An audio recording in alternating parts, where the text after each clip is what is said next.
Hello, everyone. I'm Rowdy Roddy Sniper, and welcome to tonight's VOD review for the Free Enterprise Community Club Survivor Hero Island. I'm joined by Garen here in the booth. We've got Flamarian Knight handling the restream, and we've got Volgren handling the tracking. And Garen, you are the community club leader for the Survivor Hero Island. So I'll pass things over to you to kind of talk about what you had in store for these runners. Well, nothing good as it turns out. The name of this episode is called A Burning Ring of Fire. So I won't say too much about the plot itself, but essentially the club is a long-running fan fiction based on the Free Enterprise universe, as it were. So it makes reference to themes, various people, places, and things that have happened over the course of the life of the community. And currently, this is season 3, and the backstory to this one is Palom and Kenny were dead at the start of the season. They've been magically revived. Yay. Meanwhile, however, we have had an accident, and now Rydia, Edward, Young, and Sid are stuck in an alternate dimension somewhere, so they're not available for this seed or the next several. Uh, More than that, it's like if you want to read the details in our Discord, there's a Survivor Hero Island channel. It has all of the story pieces in there. You can read through the previous stories too if you'd like. It's a fun thing, and Joker Mage kind of assists me with writing it this season. We're kind of playing back and forth off of each other and making it up as we go. So, if you want to influence where the story goes, feel free to jump into the Discord and hop into a race and have a bit of fun with it. We are using Gale Swift's fork for this, which offers us some interesting flags that aren't available yet in the main channel, and some of them are a little bit fun. So, a very brief rundown of our flags here. So, they've got 10 quests on the list today, and they have to do the first 4, I believe, out of this. Let's see. Actually, no, I'm a liar. 8 quests, and they have to do 7, but the first 4 are required. They have to do the Dark Matter collection. They have to get 30 of them. They have to get 10 key items. They have to forge. They have to complete the giant. No matter what happens, they have to do those 4 things. And out of the other 4, which is Ordeals, Barren Castle, and 2 other random ones, in this case, Cave Magnus and it looks like can't see their one there, but anyways, there's whatever the last quest is there. They have to do 3 out of the last 4. Uh, so one other big thing to mention is this is an entrance randomizer. So anything on the world map might lead to any other instance map on the game. Once you're in the door, it's vanilla from there. But now you kind of know where Chocobo forests are. You might be visiting places you would never visit in the vanilla or vanilla-ish for Enterprise Seed. That includes our 6 Chocobo forests scared on the overworld. That includes the lunar path. Your path to the underground to the overworld might be a little bit confusing. Mysidia still launches the Dark Well, but maybe Mysidia's underground, maybe beyond the moon if it's in a really kind of weird spot. Let's see. We've also got the DK Unweighted feature on, so that means there's no more preference in the distribution towards main spot items. Items can be anywhere. That might mean the LST, especially because Moon is on. And with the boxes also being on, well, that is 14 locations to check in the lunar subterrane, and odds are Sun is going to be there.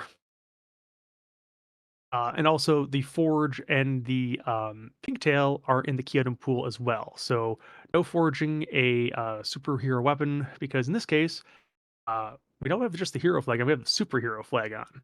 So, Palom is already going to be powerful enough. He doesn't need a special forged weapon. I looked at his stats. Pretty much everything he has right now, starting at the base level, is 55 and up. So yeah, 58 agility Palom is going to be pretty speedy, and that's just his starting value at level 10. When he gets to level whatever he gets to, your Z fight's going to be a little bit fast. Let's see anything else to note here. We've got the Sparsity flag on. It's sparse 90. All it means is that 10% of the chests are empty, with the exemption on the treasury. It's still full.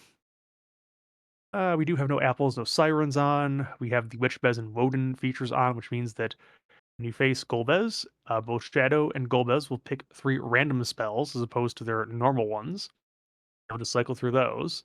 And Woden will also, instead of doing Zanetsuken, will do something else entirely. So we'll see if we get to see those. D machines are off. I can't get those, no matter if you have sirens or whatever. Can't manipulate into being. There's no curse strings. So Elm is going to be speedy, speedy, speedy, unless you have the Earth Crystal. 'Cause that's the only thing that takes the superhero status off. There's a Vanilla Giant. Kane has magic in this particular flag set. It's a little tweak there. He gets a handful of black and white spells.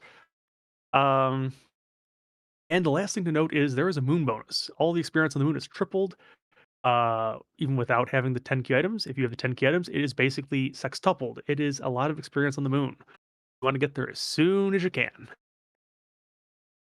And yeah, Plumeria, it's a lot of things, but the bot is saying, that's too long for me. Go, go here instead. It'll read the details. All right. What do you think, Rowdy? What does it look like to you? It's one of those things. I've got a lot of respect for Stony and Durand, who are being whose VODs are being restreamed here, and anyone else that ran this flag set, because this definitely is a challenging flag set to say the least. Well, it is called Survivor for a reason, and I think the club's racers had some words for me about this one, and I don't think they were good job. I can't imagine why. Yes. So I think with that said, it is probably time to get this thing underway. So we'll be underway in just a moment, and we'll see what kind of nastiness I roll. Which, by the way, I always run the seeds myself, and in fact, I was play testing some of these to make sure that the flags worked. Because a lot of these are still in beta or under development. So caveat emptor.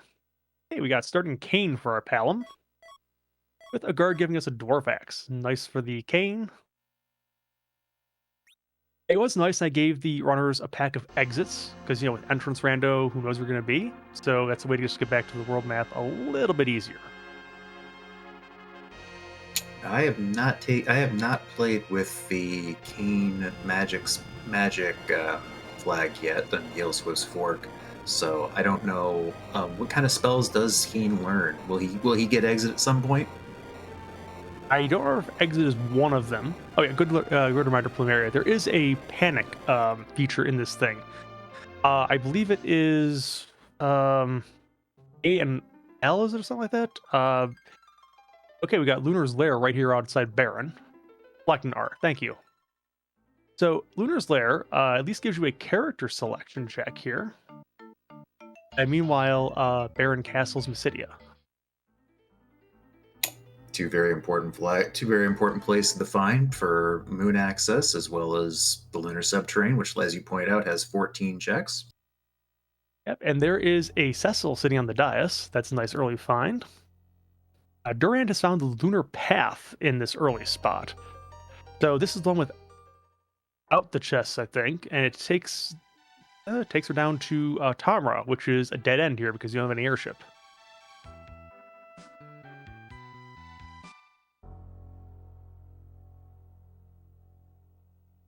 Oh, wait. Okay, this is not actually has the chests, I think, the lunar path. Okay, so they're going to come back there from the Choco Forest to get those chests later on. Gonna do some walking over to the Mist Cave south. It is Mount Hobbs West. Dead end as well, because no Rydia.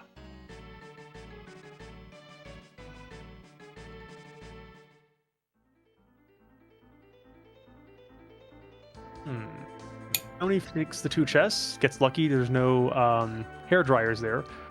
Those hair dryers will be worth triple. So if you find the equipment early to do it, you can get triple the experience out of that and get 90,000 experience. Rydia could be a logical progression, but she's not in the seed. Durand is going to check Mist Cave North. That is a vanilla Mist Cave North.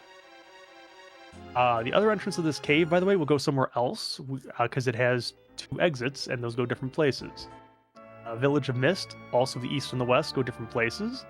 Smith's is on the west end. Good to see that, and good to get that figured out, because that is a required objective, turning in the Legend Sword and the Adamant, so good to know where that turn-in is.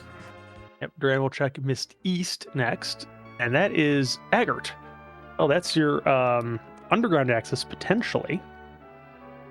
Now, on entrance rando, there's a third option to go underground. It could be the hook route, it could be the magma key at Agart, or it could be the tower key leading to the super cannon somewhere in Lower Babel. That's also an option. Because if you take the tower key and you complete it and you walk out the bottom of the tower, it will trigger the Enterprise to show up in the underground, no matter where the entrance to that tower happened to be.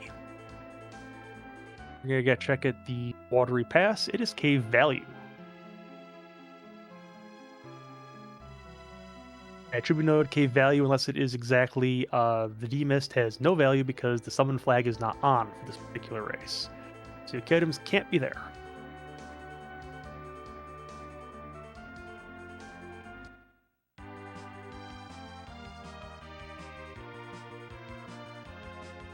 Alright, Sony is checking out the Island Choco Forest.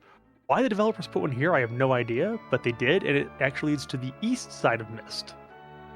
This is where you want to get your D-Mist check in if eventually Rydia's mom shows up.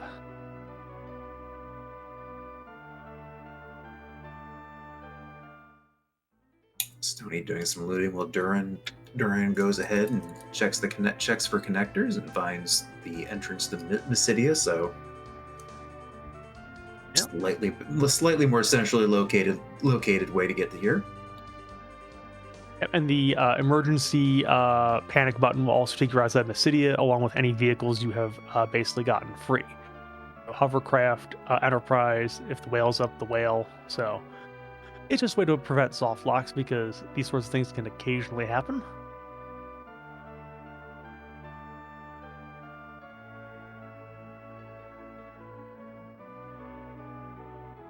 And if you see the little pauses, that's probably the runners taking notes here and there. Unless you have an eidetic memory, which I certainly do not. If you don't mark some things down, you could get lost. And I know because I've seen watching some of these entrance rando races or door rando races, it's like, occasionally it's like you see someone going over who's played the game, and it's like, there's an entrance they're missing. And it's like, oh no. And yeah, this is another one that's oftentimes not seen. This is the forest south of Troya. You only ever really see it if you have a problem with a vehicle problem in Troya. It is Mount Hobbs. This is a character. It has a boss. Stony has found the south of Watery Pass. Some good looting here. Definitely, as you can see, Stony taking the time. Also, this will lead out to another connector if you want to take a pretty long walk there. It can, but it's also a risk because if it goes nowhere, then you have to walk all the way back out. And the exits won't work to bring you back to where you were. You could panic out, of course, too. So, I mean, there is that. That'd be a strategy. Panicking's usually my strategy in these things. I got the Castle of Dwarves on Duran's side. That's important to find. Now, this also is a place that has another exit out the back. If you run out the back, it'll lead somewhere else. But looks like Duran is was considering getting those treasure chests in the Dwarf Tower, which good little cluster of gear here available here if you choose to take it. Yeah, which, because the Dark Matter flag is on and it's also a forced objective, you have to do a lot of looting because you need to get 30 of these things. And of course, yeah, if you are keeping track of that, you might end up overlooting it too. Duran does go out the back end and finds she is on the moon. It is the Lunar Dais is the entrance on the back. Now, there is a lunar cave at the other end of this path that might lead somewhere.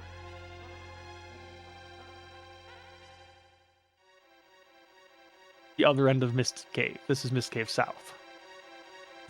That's probably not too useful in the grand scheme of things.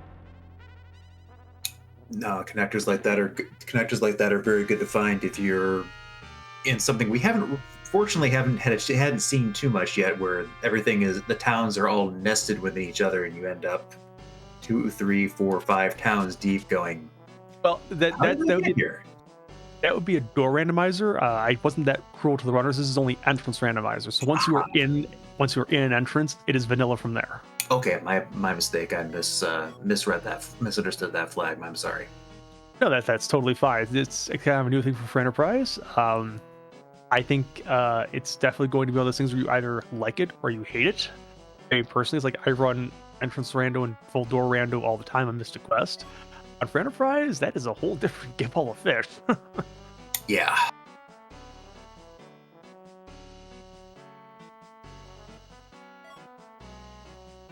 And as we'll probably see, I think the runners at some point, it's very likely there'll be some confusion at some point. It's like, where do I go? I know I've seen this. Where is it? Especially if for some reason they are forgetting one of the, I think there are 47 entrances in the game. So in our Discord resources, Beauty and Discovery started a little handy chart for helping to write these out. Stony also developed that a little bit further into a spreadsheet, which I know I used during this run when I was running this, and I think some of the other runners have too. So, and also I should mention there is a side tournament going on over in a related channel to for Enterprise, where a Door Rando tournament is going on. I think starting time's close this weekend. I think. I'll plug that because if you like the idea of entrance or Full Door Rando, it was something to try. Yeah, I've been experimenting with those flags myself, and it's a new challenge, but it's a lot of fun. I'm really enjoying the new things that the forks have allowed people to experiment with and put some new wrinkles on Free Enterprise. I think we have a vanilla Dame scene over here, so we can get the hovercraft out from Stony's end. One useful thing about the hovercraft in this thing is because of the way Entrance and Door Rando work, the hovercraft has to be able to fly anywhere. So you can take the hovercraft pretty much anywhere on the map if you can just handle the fact that it's not going to be in mode 7 to help you out. It's going to be slow. You could go to, for example, right now, Cave Magnus. You could go to the hook route entrance. You can go anywhere on the overworld with that hovercraft. It's just going to be slow, and you have to know where you're going because you don't get the overhead perspective like you normally do.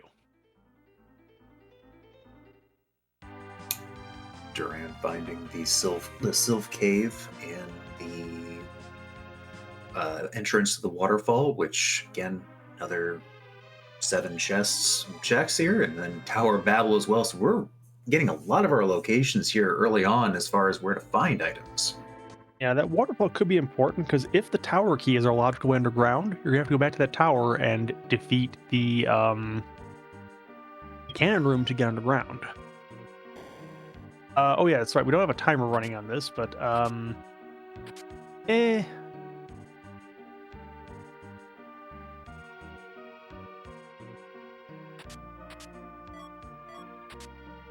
it's not a live race at any point, so I mean, it's like we can always give you the times when we're at the end of it. This has already happened. Okay, so Stone's gonna get a Black Chocobo going, and Black Chocobos, like the hovercraft, they can go anywhere as long as they land in the forest. So you could also take that anywhere you want on the map. And It's gonna find that Hypo has moved into a cave.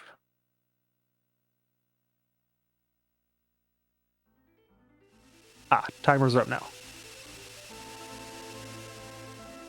Thank you, Mario. And now the Black Chocobo does not return to the Chocobo Forest after you're done. It just kind of says, "Hey, I like you. I'm going to stick around." All right, Duran using the hovercraft to get around town. Chocobo's village is, as we saw in the Antlion Cave there. Not as useful because of the hovercraft. You basically don't need the Black Chocobo. It's kind of redundant. And now we go to West Hobbs, which is Troya. And that's important to note because Vanilla Tower of Zot Axis is still in play. You have to get there via that.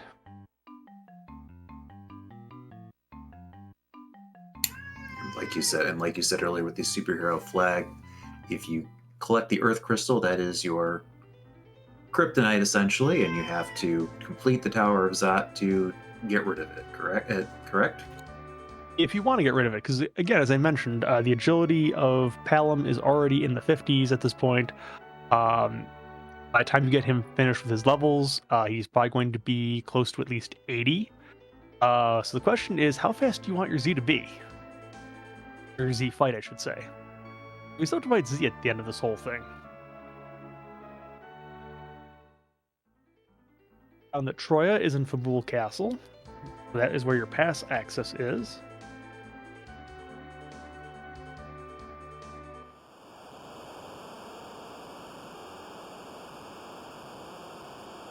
Oh, we found the waterfall again. That is basically a dead end because that won't lead anywhere except for the one boss, I think. Oh, it's just waterfall. I just won't let you go anywhere. Lingwei shop. Not gonna take a look.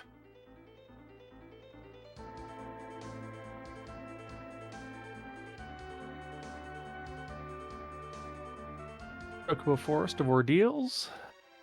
That is the sealed cave.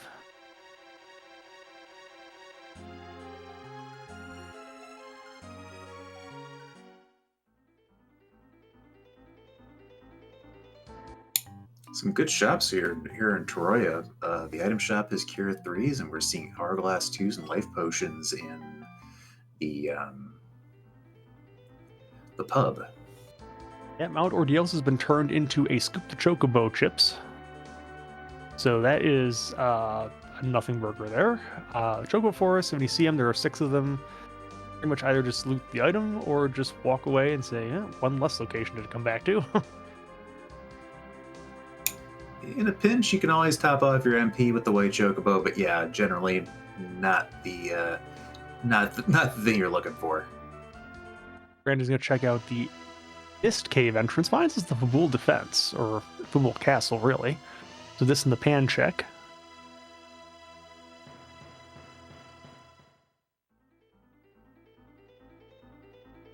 Barren Town is the Fabul Forest. Useful to know. The Serpent Road will also take you to Mysidia, as it does in Vanilla. There's a Rosa here. What does it give us a try? Which, again, with Palom being kind of superhero-ish. Yeah. It is base level Palom. 1200 hit with a bunch of arrows. Yeah, normally that Ogopogo fight at the Baron in one spot is a little bit scarier. Not so much in this instance.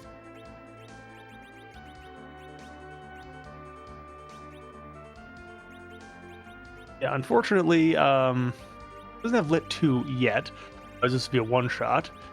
Not that Ice 2 is not doing its part to catch up there.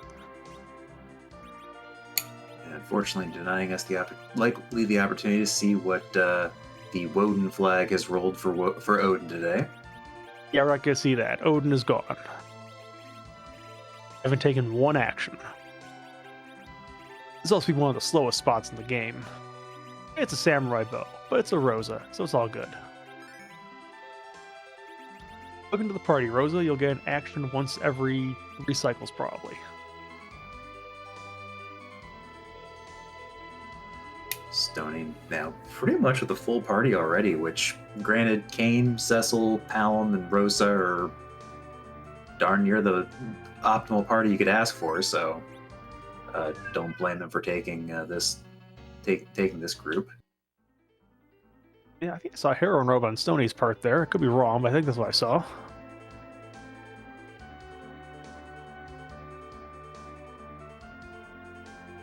Permajoint is on, so Stoney only has 1 option left out of the 3 characters left in the seed, which, since there's only 8 characters available in the pool, one of them is missing. We just don't know which one is missing at this point. And because this is a free enterprise seed, it could very well be that there's only 1 spot that each of those last few characters are sitting at. You might not see the 5th character for a while, or maybe even ever if your routing is such that you just don't get there.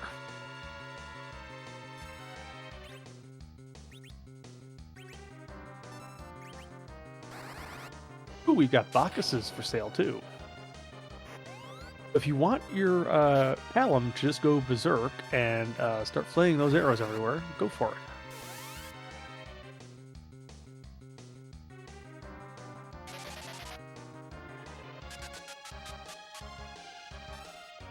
And we're buying some Bacchus. Meanwhile, Durin is taking on Bahamut at Hobbs on Mount Hobbs to get Porum in his her party. Excuse me. Now, and it goes down. That's not a very high HP spot. Let's Palom a bunch of levels, which means that the Odin will probably be faster for Duran because the 2 is in the group. You saw the armor spell there briefly. J spells are on, so Rosa at this point learns the spells the same as in the Japanese version of the game, which means it's a different order. There's 3 extra spells are in there that were nerfed out of the US version.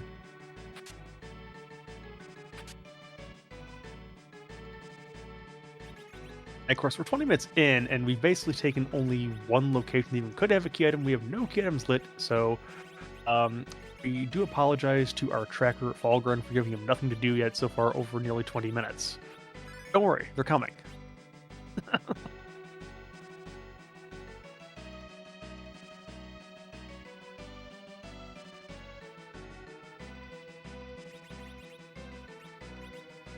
Our runners still have to find their underground access, though.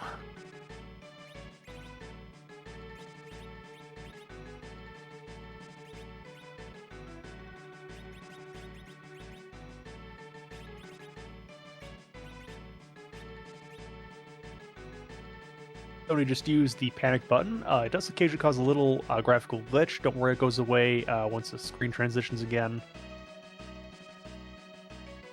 We'll check out Eggert. And this is Cave Eblin. This could be the way underground. Token not required to get underground this way. This says, not yet.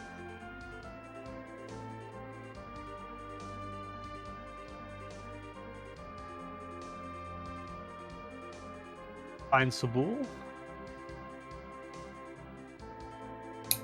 Yeah, both these runners seem to be making sure that they don't miss anything here on this overworld, so they have full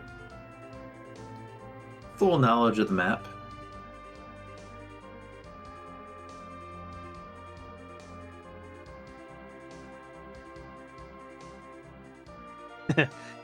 Technically.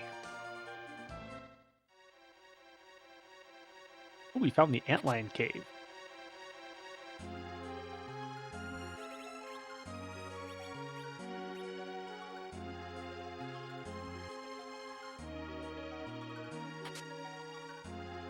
We got a Zeus Gauntlet. That's nice. I can't use it, but ain't over the can.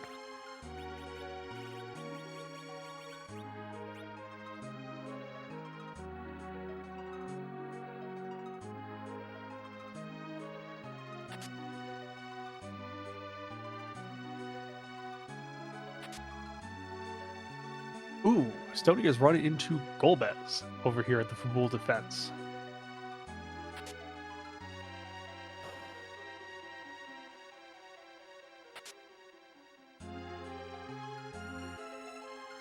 Alright, we said goodbye to Kane.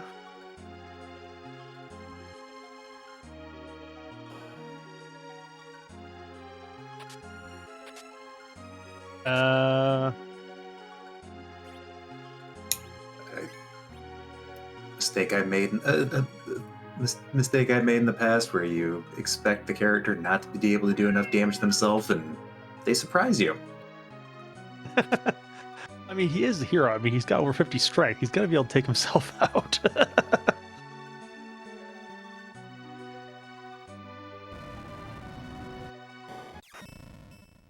Duran has found Valvolus down here in the Antlion Cave. We do have a cane, so that should not be a problem.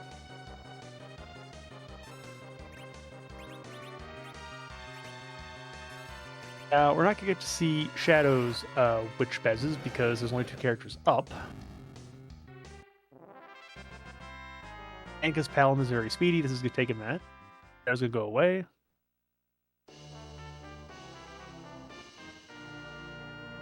Duran just getting a full moon for her troubles in Antlion Cave. Unfortunate, but we'll see if they remember that there are exits to use. Yes, here we go.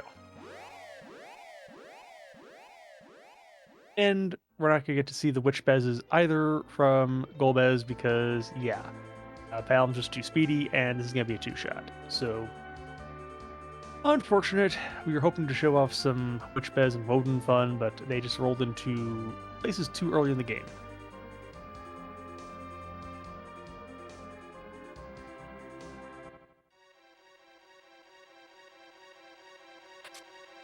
Now, does this Fabul defense have value?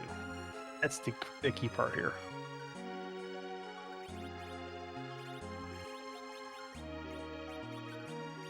It's a Charm Rod, so still nothing. It's more wisdom on our already overpowered Palom. That's good stuff, right? Mm-hmm. Should be noted that since we do have access to Cave Eblin on the overworld, there are 2 boxes in Eblin that could have key items in them. There also could be, since we have Troya on the overworld, could be in the Tower of Zot box, the Doggo chest, which is infamously known for having good stuff in all the races you don't check it. Somebody gets a power shirt from the Shield of One check, because we did have access to the Sylph Cave. I'll make your Palom a murder child, and you could certainly do that, because the bow and the arrow are not going to be...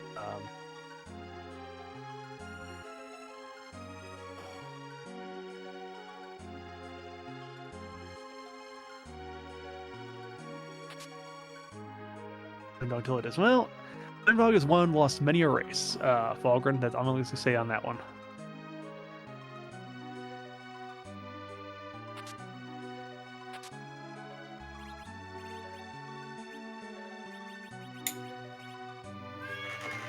One boss that is a constant in almost every flag set, the inventory boss in Duran's side.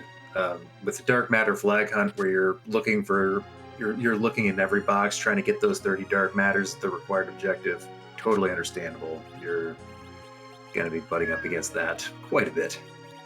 Yeah, unfortunately, the R button is your friend in this case. For those of us who like to loot a lot, it's probably not worth your time to try and sell it at the store, because you're probably going to find whatever you need looting, because you're doing so much looting in this case. So the question is, only take it if you really need it. Or as Mary says, if you're going to run into the situation, dump 8 every time.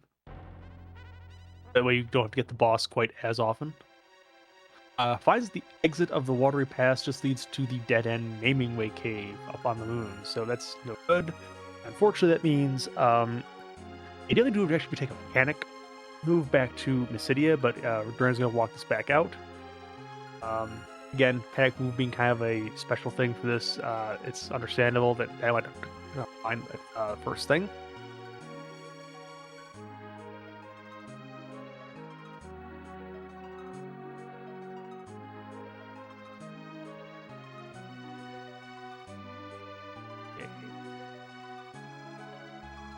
Stonia is getting a little bit of the inventory boss going here too. But wants to start putting some things on Palom that's going to increase the wisdom stat. As the wisdom stat was out in the 60s, Palom ain't need too much help to get to 99 here. A lot of that gear is going to actually be not needed probably by the middle of the seed. We'll see how that goes.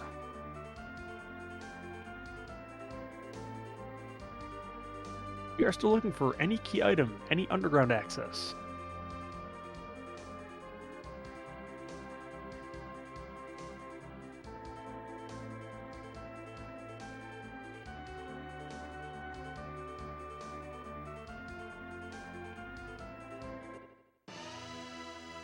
The runners kind of retracing each other's steps right now. Stony cleaning up the Antlion Cave, and Duran on her way to go take on Golbez at the Fabul defense. Yep, Stony will reset the map and go looking for something else. There are 32 entrances on the overworld, so there are quite a few to check. I could have a system in place where it's like you kind of know you're going to catch the ball and not overlook one. I think we have seen most of the overworld spots, but Well, we're gonna get some looting in the Tower of Babel. There are 4 chests that could have progression here because, yeah. That's funny. A Bahamut orb for the ready who's not appearing in the Womp Womp. A lot of cash, but that's it. Yeah, fortunately, the runners have seen some very good items to get to stock up on, so definitely not as good as it could be, but not unwelcome either. Hey, we finally got a box here with an alert. Let's see, will Lit Tube be enough to overcome the magic defense on this? I think it'll do pretty well, but let's see. Oh, still just one. Now, if Palom had lit arrows on, that would be lights out.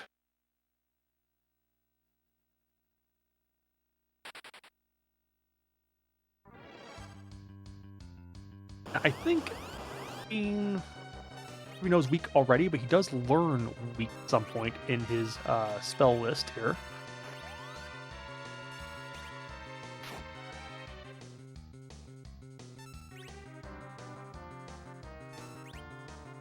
Oh, we're using this a little bit for level up, it looks like.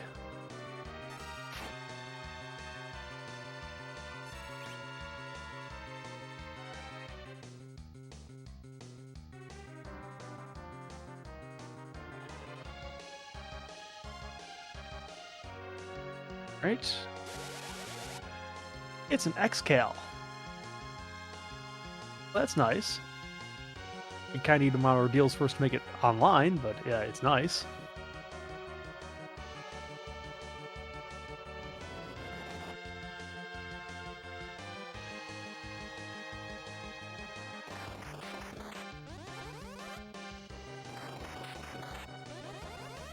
Find another alert.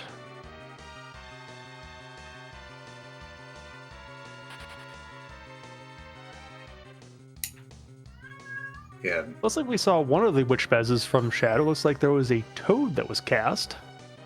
also On tried forum. a piggy. Also tried a piggy at one point. It was always fun. Golden is looking at the party and going, "Hey, you haven't inflicted status effects on yourselves. Prepare for this fight. Here, let me help you out." Well, I can see what the witch bezzes are, just the Shadow stuff, so... Womp womp. Yeah. Again, Golbez should have been somewhere in nasty spot where it's like, could not just go down one turn, but you can't force everything. Bad roll, it doesn't seem to get us that Kane starting on it, so what are you gonna do?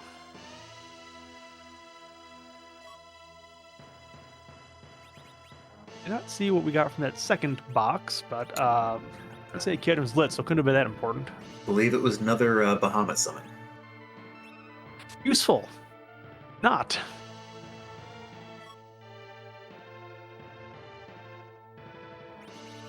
Okay, doing just enough to make sure that the alert goes down there.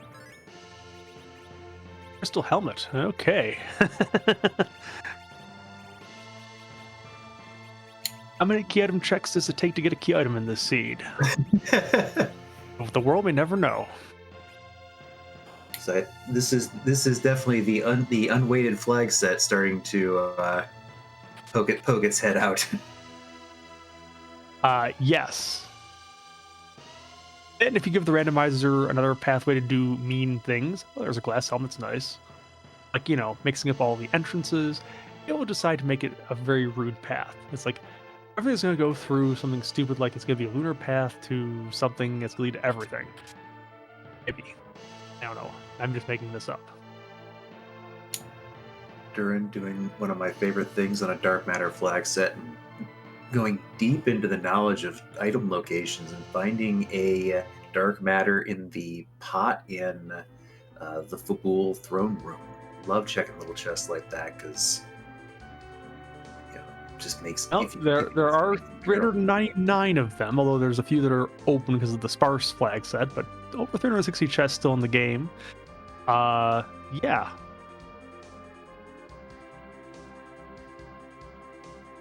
Those are in really remote places.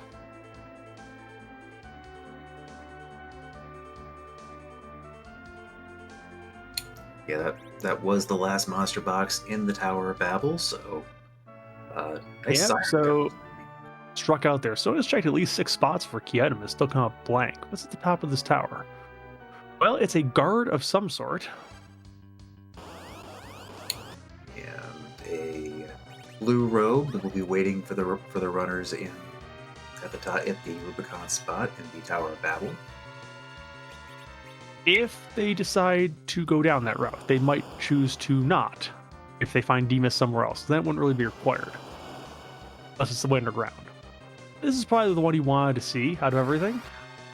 Because now you can just coffin that leader there. Well, alright, I'm a liar. Maybe not.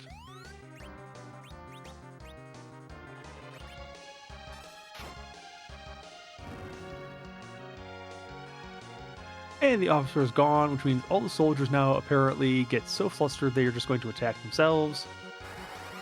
Doesn't probably happen in any real military that I know of, but, well, you know, for Enterprise.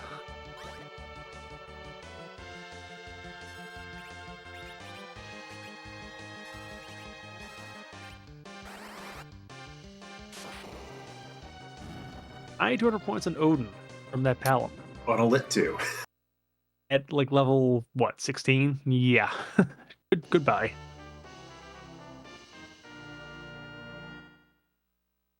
Alright.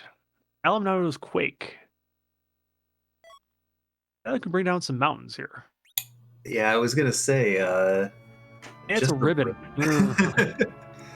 But that does kind of get me, you know, with Palom being to outspeed pretty much anything. I'm starting to look at Sylph Cave, starting to even consider the Lunar Subterrane as far as what can I go, what can I, how can I make the most of this powerful spell? You know where I'd go next? Hair dryers. You know where they are. Quake can take them out. And because of your speed, you're probably going first. Yeah, another good option there. I mean, that's one thing with the superhero flag is that with the agility, you're going to outspeed pretty much everything, I think. Not everything, but I have seen it where it's like even on the Ordeal's back attack spot, if you were high enough, you will go first. Depending on the boss. There are certain bosses that I think will still get to go first, but it just depends which one shows up there. And yep, so no KMs. We are 36 minutes into this thing. And AAA has been called, and they can't figure out where they are either.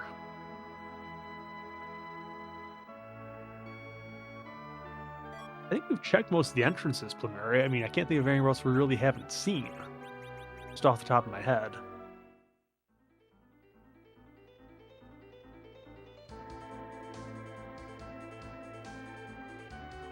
I think these runners now are just starting to go back through and take on things. They take on the checks they decided to pass up earlier, and just start closing the loops.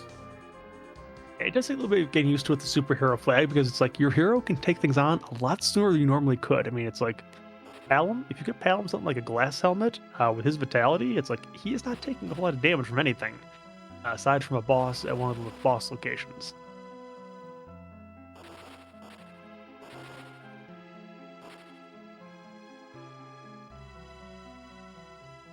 Now we do have the Sylph Cave here. I mean, that's 7 things. Now, granted, you have to kind of heal yourself because now those damage tiles you can't float over. At the same time, it's like Palom's Quake could take things out in one shot there. He should be fast enough. Of course, Yeah, I don't know. I try this at home, kids. I can't guarantee these sorts of things, so take it at your own risk. I don't know if Duran's gotten her Palom up to Quake yet, so that might be a consideration there. But at least going to go through and get Sheila 1 set up. Mm-hmm. Virus might be enough with the ghosts. I'm not quite sure because again, Elm has a lot of wisdom at this stage in the game. Especially if you stick things on like a Charm Rod or a Sork Robe, he gets up to very high levels very, very fast. Sony has found the Silk Webs. they might be important in this flag set, considering how speedy our young boy is over here. Yeah, that'll go a long way and to sort of slow the bosses down. They're getting sped up by our hero, so very worthwhile purchase there. Yeah, we'll see what Stony chooses to do. Are we assuming Soak is the buy? They are. Cool.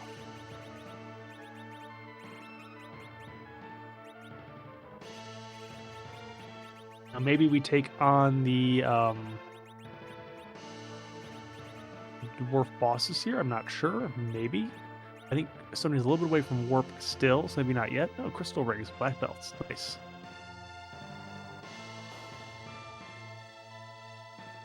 Just make Palom even faster. I was going to say you could probably put it on to try and help the other party members get catch up a little bit, but I think we're gonna need the omnidextrous flag so they could put on about 2 or 3 of those to get there. That was already on an earlier seed in this flag set.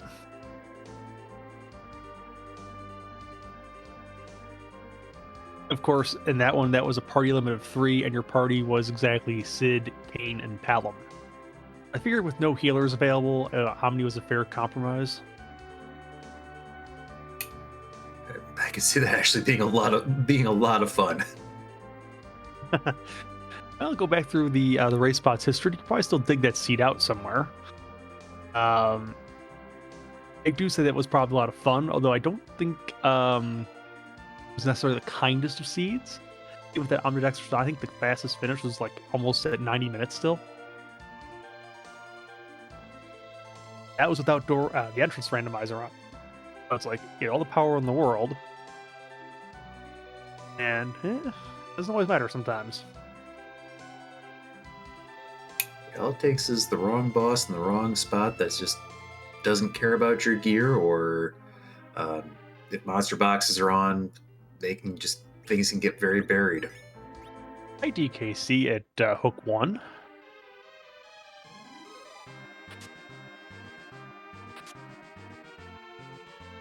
Ooh, we've got a red robe here at the Dwarf 1 spot.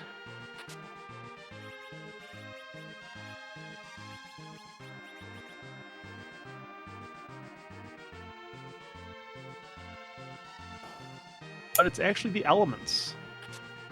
Yeah, the Mylon spray here taking on the same color as the Dark Imps for reasons. Not really sure. Probably because I think with palette limitations to get Rubicon the right color, they had no choice. Yeah, makes sense.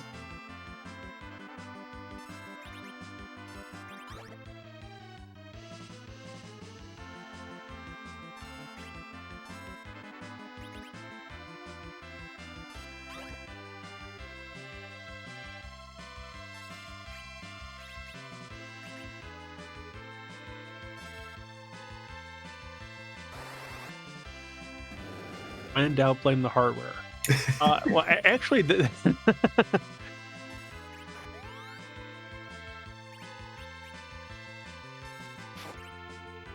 there's Kain learning the weak spell. So if you have Kain Kain Magic on, that gives you another option to do D-Machines if I didn't have that flag turned off. Unfortunately, Durand has ran into a little of a problem with all the characters are at 1 HP from having run around in the damage tiles. So we saved Palom. Oops, fire is not going to help here. And we're going to get a reset. Yeah, fortunately she did save outside of the lower Babel location, so not too much of a loss there. Meanwhile, Rubicon coming back for round 2 and getting taken out very quickly on Stony's side.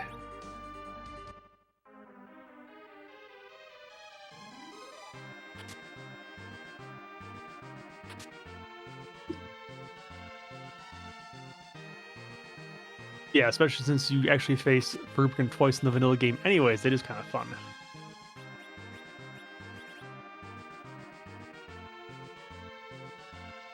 even funnier if you actually got the I'll be back script in the second fight, because then it's like, third time? No. Teasing the sequel that never comes. Dwarf Castle. Does Luca have something on her neck that's useful? It's a spoon! That's our first key item. 43 minutes in. It is 1/10 of the way to our set to objective number 2, so. And unfortunately for Stony, Palom was 1 level away from learning Warp. He is at level 28. He needed to be at level 29. Oh well. Do it the vanilla way.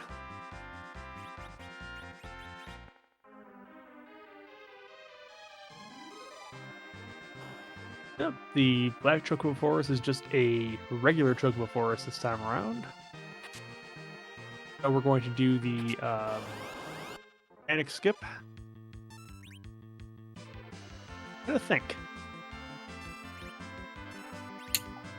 Yeah, I mean, you know, these runners have have a lot of options ahead of them. You know, Durand making the choice to go do Lower Babel,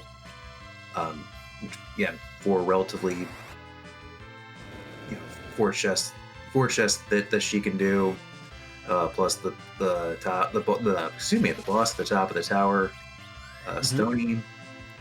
Options are a little bit more dangerous. Well, Ember's Eblin Cave is a thing, and it's like there are 2 chests on this way. It will also get you underground, because if you take this and defeat the hook route, you will go underground. That connection is still vanilla. And it's looking like, unless there's something in this Eblin Cave, I think this is actually the way underground. And our flags are over there on the link, because again, the flags of the seed are so long and convoluted, they just don't all fit in the bot.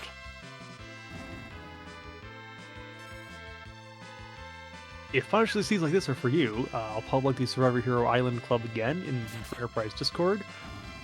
It's free to join, free to play.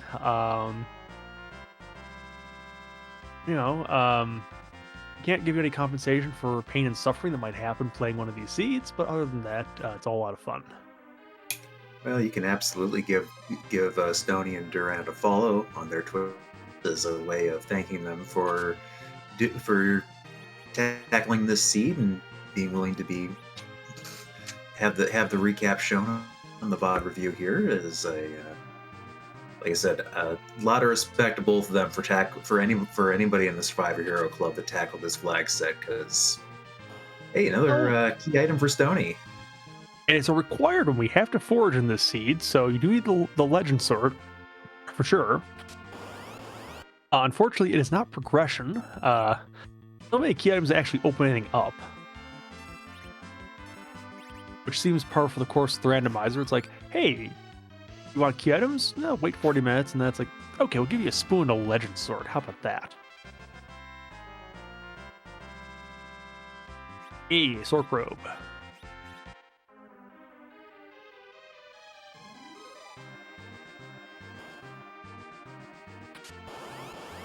Do a bit more looting, looking for our Dark Matters, because those are still a thing.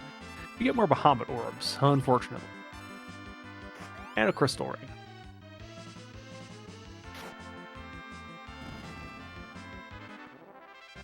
Inventory Boss is up on Stony's side again.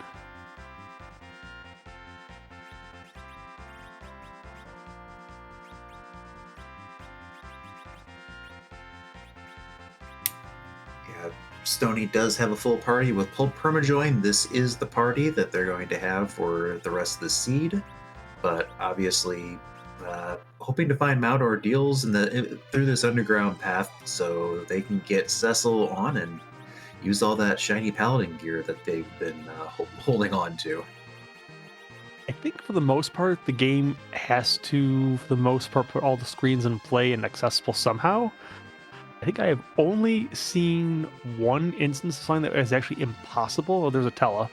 We're not taking that. If we had an open spot. I was going to say, with no D Machine and Kane learning weak art on his own, yeah. Also, it's like you already have a murder child who's going to way outstrip Tella here with the damage, so no.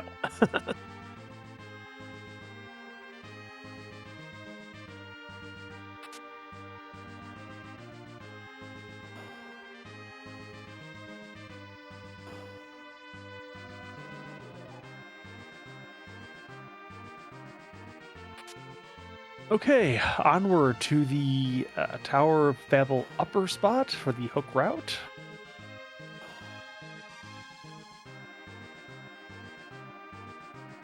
I know it was a blue robe in the second spot from what we just saw and from the earlier peak of the lower Babel spots.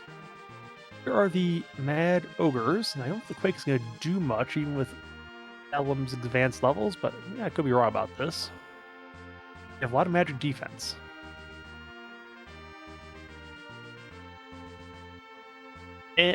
Yeah, no. You gotta do it the old-fashioned way. But Dark Knight Cecil coming in with the Black Sword and getting the swoon proc, so helping to make this fight go a little bit faster. Mm-hmm.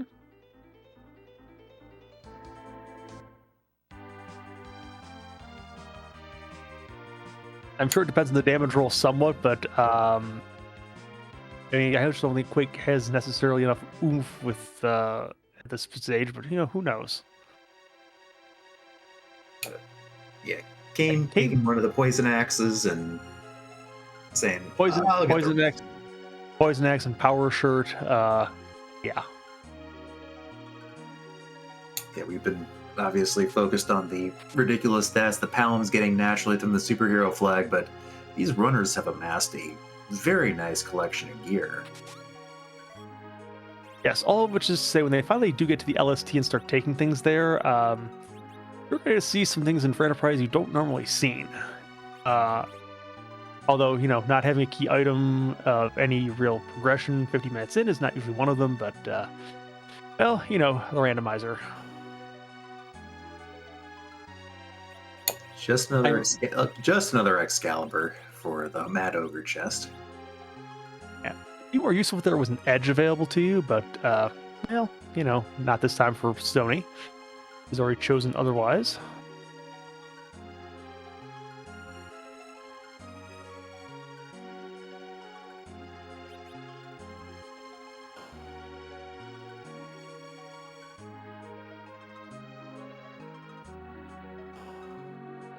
Now, I'll be interested to see who's at Hook 1 here, because the thing you don't really want to see here at Hook 1 is the DKC, because it's like, yes, Alum is fast, that's going to help things, but the HP situation is not to your favor because Cecil is not over to be a paladin yet. We're going to see how this works out. Tony's looking for something favorable here in the first spot. What do we got? Oh, that's not a problem. No. As a matter of fact, what you could probably do here is bluff Palom up once or twice. Oh, he doesn't have enough for Quake, so you have to give him an effort first. Oh, yeah. There's a reset for Stony, trying to sneak that virus cast in before the CPU put up the wall, and not quite fast enough as Durang gets her Legend Sword. Yeah, unlike most of the spots to this point in the game, this spot is very fast because in the middle of the game, all you have here is the King and Queen of Eblan. They are no threat at all. So the developers want to just get through the fight as fast as possible. You don't need to take a lot of actions. Unfortunately for the runners, when the King and Queen of Eblan are not here, it is a very unpleasant situation oftentimes. Yeah, between the speed and the decision to go ahead and just put a lot of melee power or attack power at this spot makes some bosses very, very scary. Yeah, such as the aforementioned DKC. Because in the vanilla game, there is no physical attack here. So it's like, oh yeah, the King and Queen of Eblan, they're basically, WWE fighters, but they're not going to hit you, because why? And one Quake will do it. We do have CPU there, and it gets one shot. Because Palom superhero.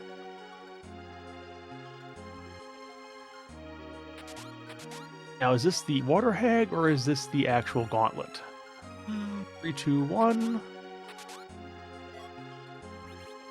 It is the Gauntlet. So a little bit of a shame. I would have preferred to see the Tomazumune altar just for the hilarity of all the experience that would have given the runners, but not to be. Yeah, Quake will make even shorter work of this than normal. Yes, for sure. And because this spot is not as fast as the first spot, I think Palom will get the initiative in most of the fights, if not all of them, and this will just be a bunch of one-shotting, and it'll be fine. And Sony will finally be underground at about 1 hour. Or probably a little bit less than that, but you get the idea. It's been a long time to get underground. Yeah. Yeah. And then see where they go from there. Obviously, Mount Ordeal is one of the big locations that we haven't seen yet. Hoping to find that just so we can get Cecil online as well as the key item check. Well, I mean, in the fantasy world here, the entrance for deals would probably be an outhouse or something like that, or Golbez's office. But in this thing, I don't know, maybe be somewhere on the LST. That'd be kind of funny.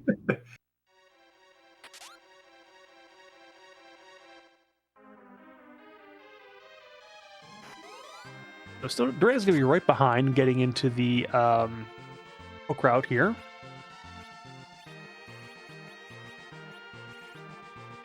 Yeah, definitely. I think the seed is funneled both these runners into the same location about the same time. They've done a lot. They've done a lot of exploration in the overworld, number of checks. So, this is kind of where the seed says, you're going to get here eventually. Might have Balgren. Yeah, I don't recall if she fought them or not. Yeah, might have thought that might have been a little bit tough to get out at the time. I'm not sure. I mean, your character can take on a lot. I mean, with that, the way the bosses were arranged here in the underground, Ellen probably could have taken a lot of it very early on. This is a good bow weapon. You could have just put a power shirt on him, with some arrow slinging. The CPU would have been fine. Virus is enough to get rid of the other things on the gauntlet. I mean, you could have been down here a lot earlier if you'd wanted to. Of course, you just came out of the tower, but it is actually Strokeable Forest.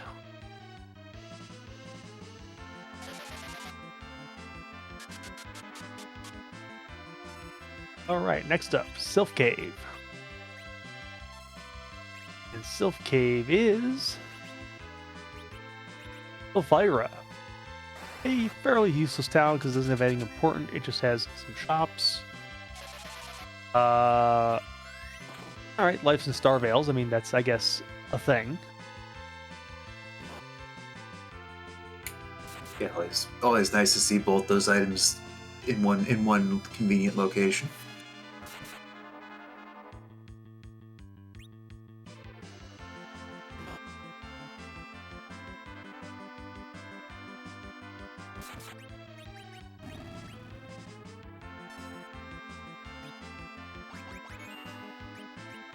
We're going to visit the Feymarch entrance next and see where that goes to. Aaron. That's locked.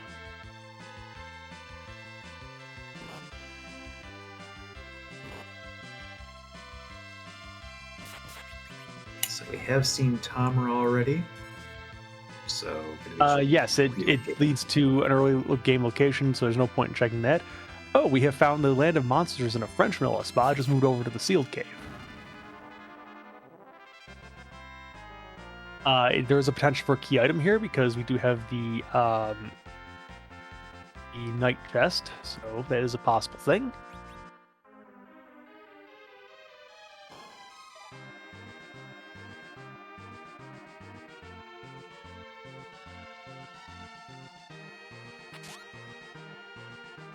Yeah, it's very early on in the sequence. Or this is the Warrior Chest. Sorry, not the Night Chest, but...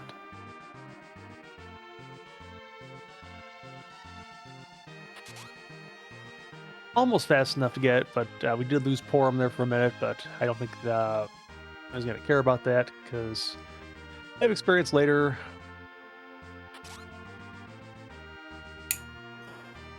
Yeah. Assassin Dagger. Added to the pile of assassin daggers these runners have found. We need the freebie to be something at this point, otherwise we're going to be an hour in with no progressing key items.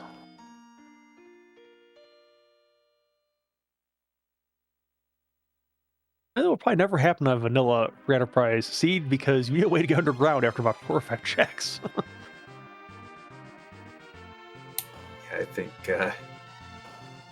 think if you're running in that situation without the entrance or door randomizers on, you've rolled yourself. You've cast Lit 3 on the Tricker bot and rolled yourself a very, very challenging seed. That's one of those ones where it's like, hey, it's all Tella, and it is. Oh yeah, there's no equipment at all for you in this seed. And my ordeals with something like Valvalis or something like that.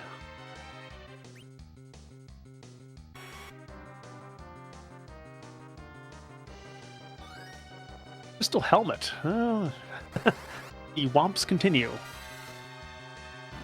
I get a peek of who the bosses are down here, but again, unless there's a D-Mist down here, it does not matter because some of the locations are not on. I know it's a while since we've seen the flag set, but trust me, the summon locations are not on. It would be completely punishing to the runners because then they wouldn't run the race and I would be writing a fan fiction to myself.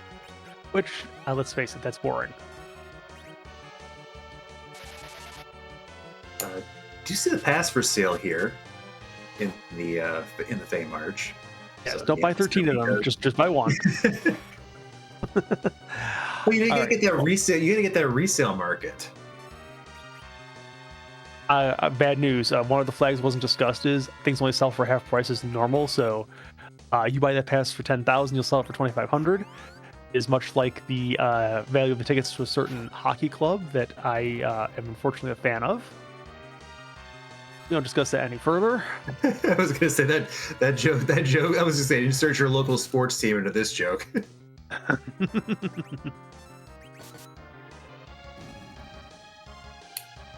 Now, look, Sylvia, Hallam is not that evil. Kane is, but not Palom. Kane would probably call his master ticket.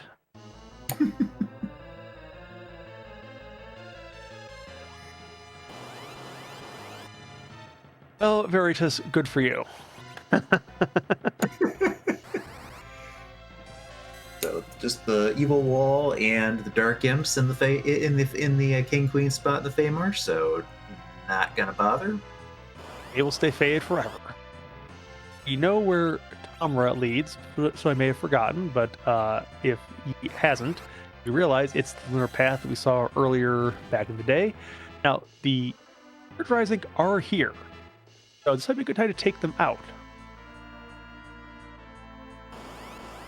Or at least saving first and then try to take them out. Yeah. Or... okay, third time's the charm. And then the vanilla spot. Woohoo. Yeah, Quake off.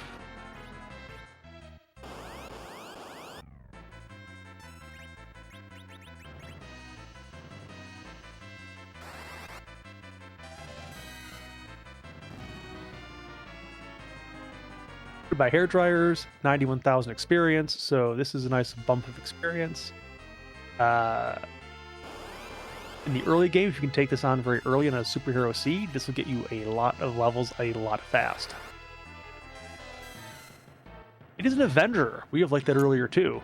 Hey, won't turn that down even now.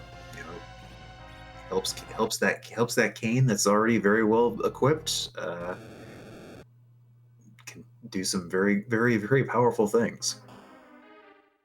Great, so Ticketmaster is now being named from Master Ticket to Ticket Avenger. He's just going to angrily shoot tickets at you.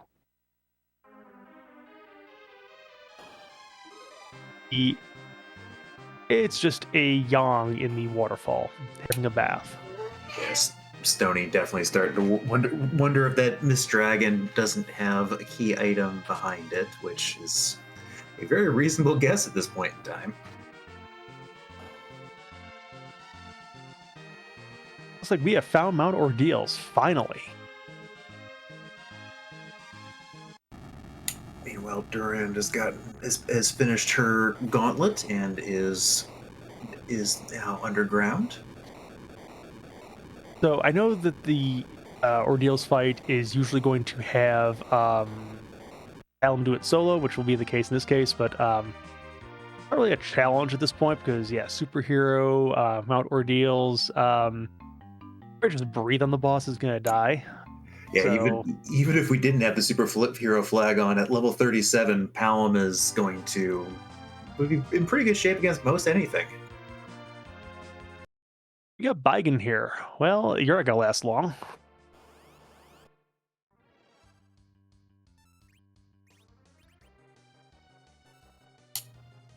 Hygen, and well, Baigen. Little overkill there.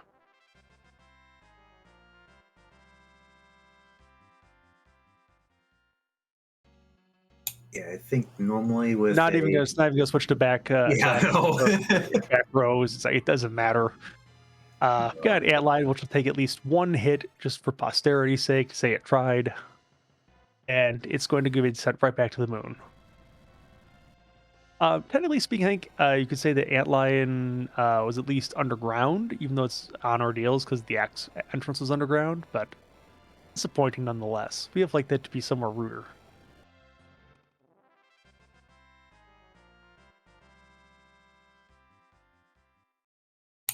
On Durand's side, we see the other lunar path, so another connector to go through here. Yep, and this one will spit out on, fittingly enough, the moon. Walk to the other connector from there. It's Tamra. Not really that exciting. Is that our last entrance, or do we have one more on the lunar surface that we haven't seen? I don't think we've seen value yet. That's right. I forgot about that. I forgot about Cave Bahamut. Oh, as if we needed this challenge to be any less of a challenge. The King and Queen of Evelyn, you would have liked to see these anywhere else.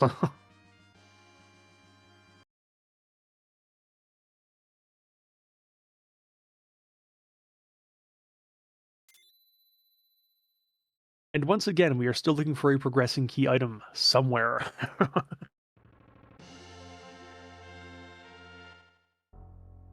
I know that I think Stony had some slight audio issues somewhere in the middle of the seed. It might fix itself in a few minutes.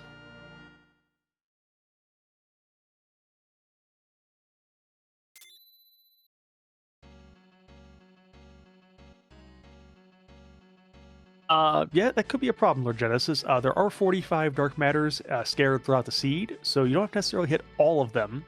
You do have to hit 2 out of 3.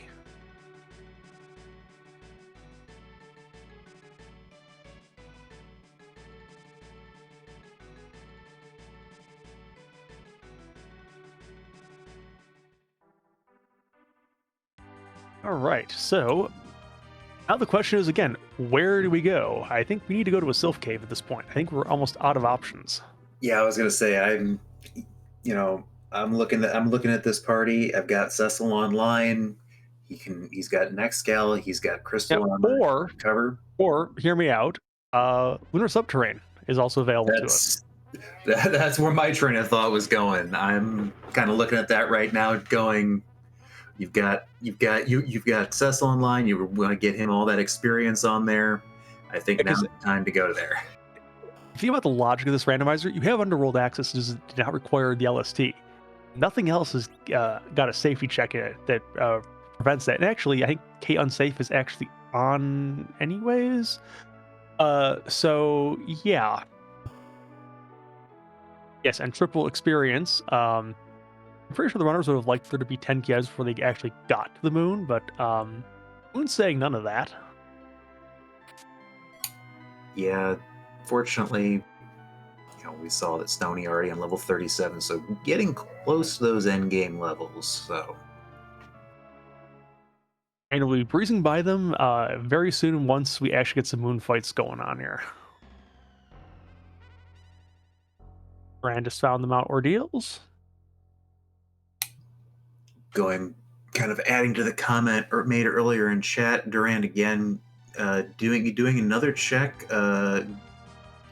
Decide to go ahead and fight the Yang in the waterfall and getting another dark matter in the chests past that spot. So, yeah, there's 15 extra dark matters, but if they're fairly buried, that could help her out in the long run, get that objective. Yeah, I mean, we'll have to see if Stone ends up in a situation where it's like he has all the objectives finished that he needs except for the 30 dark matters, and it's like, okay, now it's loot hunting time. And oh yeah, the whole overworld is jumbled up. Where are the chests again?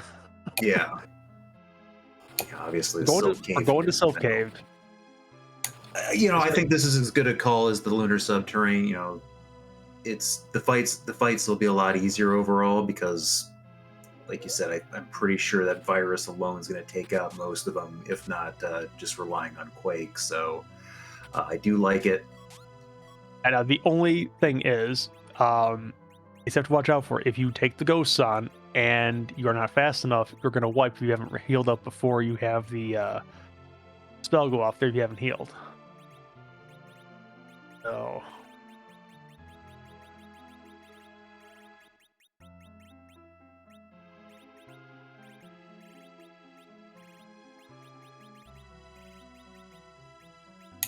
There's one of the other ways to deal with the inventory boss is to just put the equipment on people.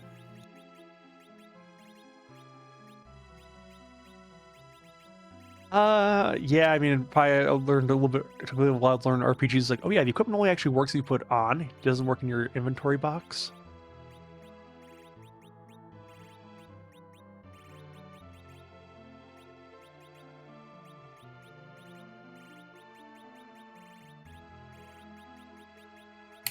Kind of like that stack of elixirs that is in my inventory at the end of every seed. Look, you have to realize the elixirs are basically functioning like the spoon in the Matrix. They don't exist. I need them for the next seed, right? No, you don't. That's the whole thing. No matter how many you have, you never eat any of them.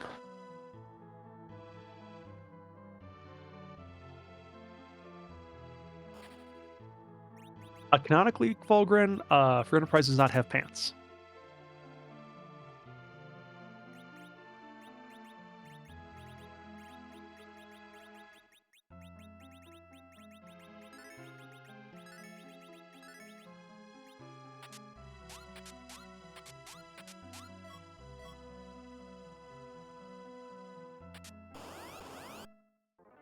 Hey, we found one. It's Maul Balls. And Palom is fast enough. You'll get the Quake off first.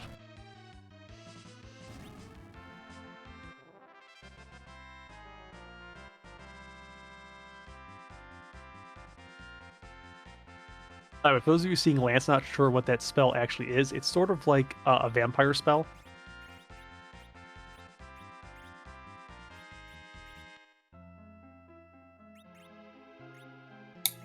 And in case the crystal sword, the Excalibur wasn't strong enough, there's the crystal sword for Cecil.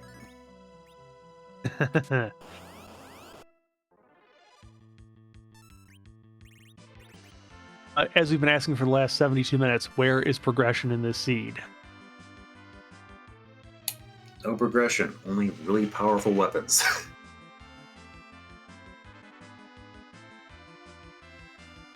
Sony's giving us a little bit of a dance there, and yeah, unfortunately, Palom is a superhero, but can still be turned into a toad.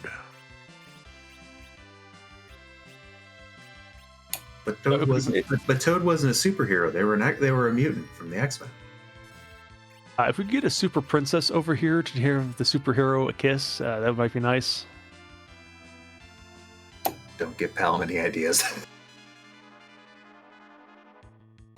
It's just going to be Porum pretending.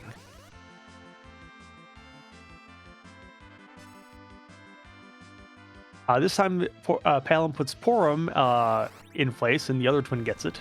So this way we go off.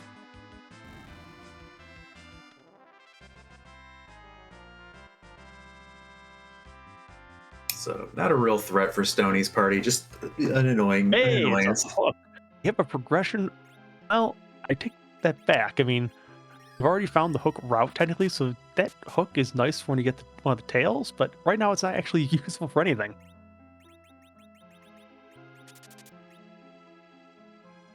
Well, we saw the Adamant Grotto already on the early stage of the overworld, correct? So Yes, we did.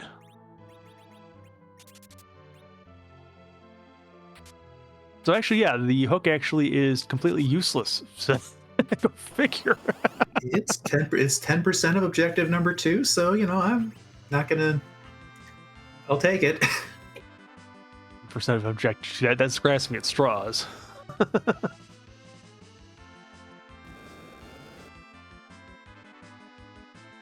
If I'm a runner in this seat after an hour and 12 minutes, I'm happy for the little victories.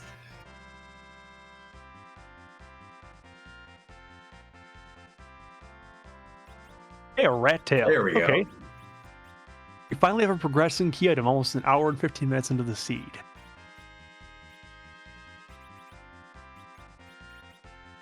It's not necessarily a required key item. We'll have to see where it actually leads, but it is slightly, at least gives us hope that there might be something. Hey, Lord Goober. Yeah. Oh, see all the fun you're missing out on by not joining these incredibly ridiculous survivor seats?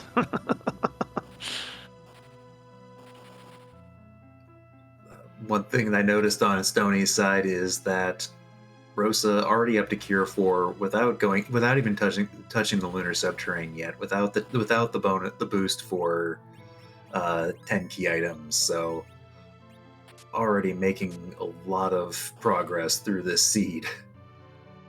Mm-hmm. Yep. And we only have 4 key items, so it's like the experience bonus ain't in play yet either. Yeah, no, I think that's why it struck me as so remarkable. Is just this is just taking on bosses and doing all the monster boxes that they've had so far. On the plus side, if the runners want, they could take the giant when they get the darkness crystal, because I have vanilla giant on in this flag set. So early giant might be a problem with your superhero Palom.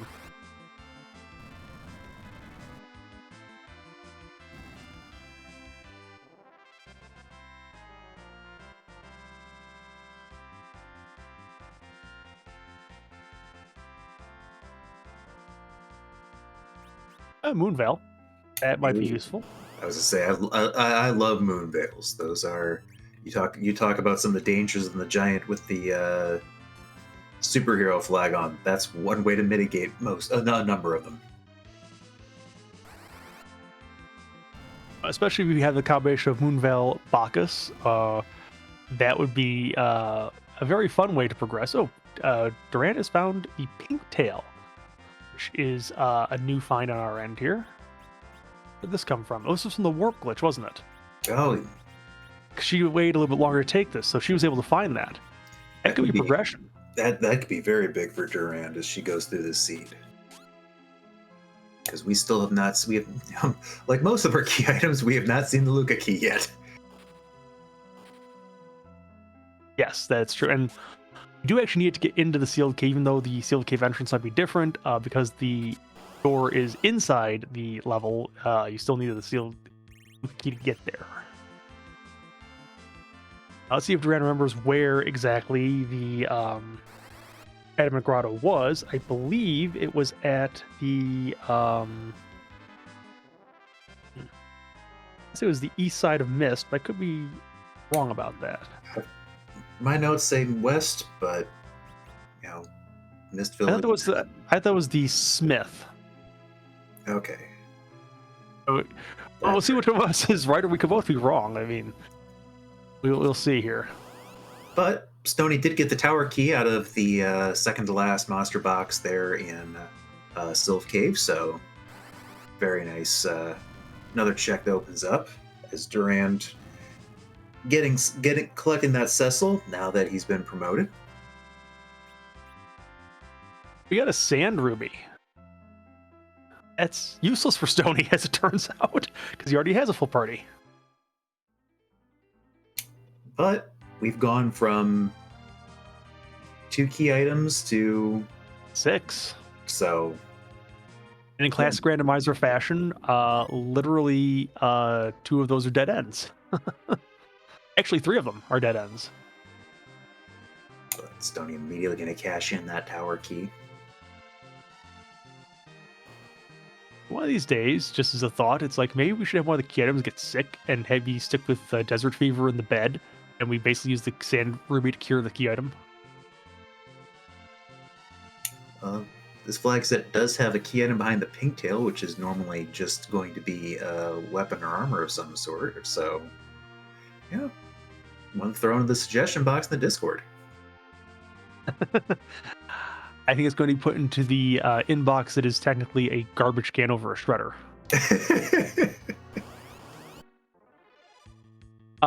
It's a plague here at the cannon, and it's going to be destroyed by a plague.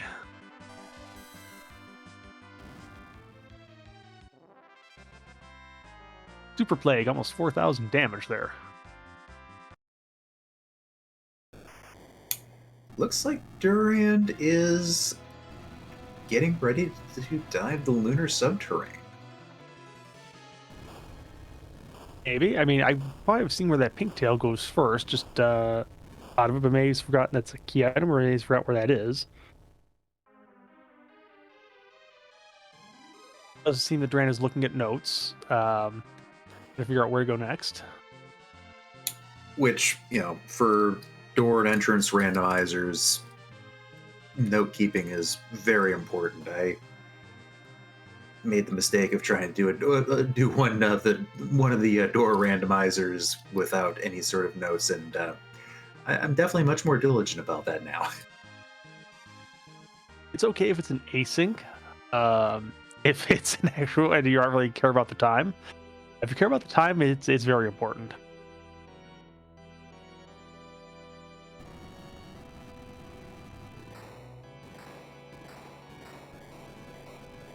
Let's see, is the tower key any value?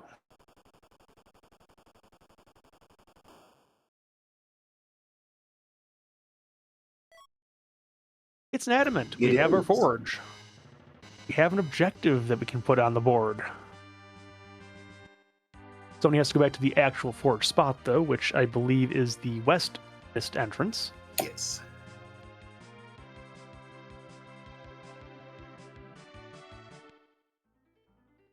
And he's got it, so we'll see if this forge turns into a key item at all.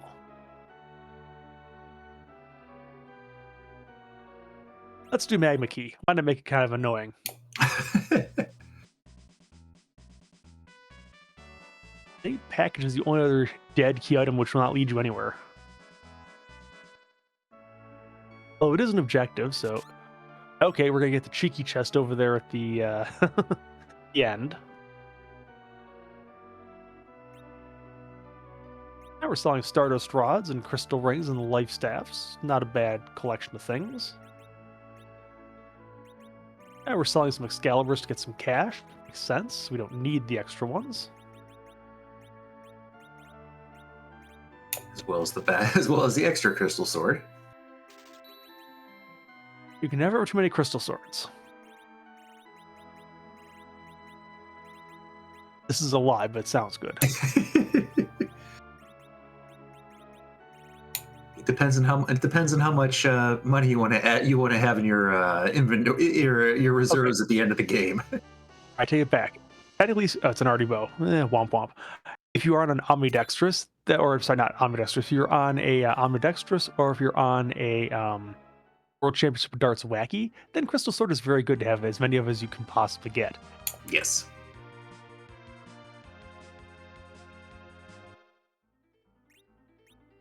Let's see. Where is Stony going next? Looks like he's going to Kaipo, which was okay. This There's is the the Adamant Grotto. There we go. But we both had it wrong. Red Tail gives the Luca key, which we know leads to the Pink Tail, which is hilarious.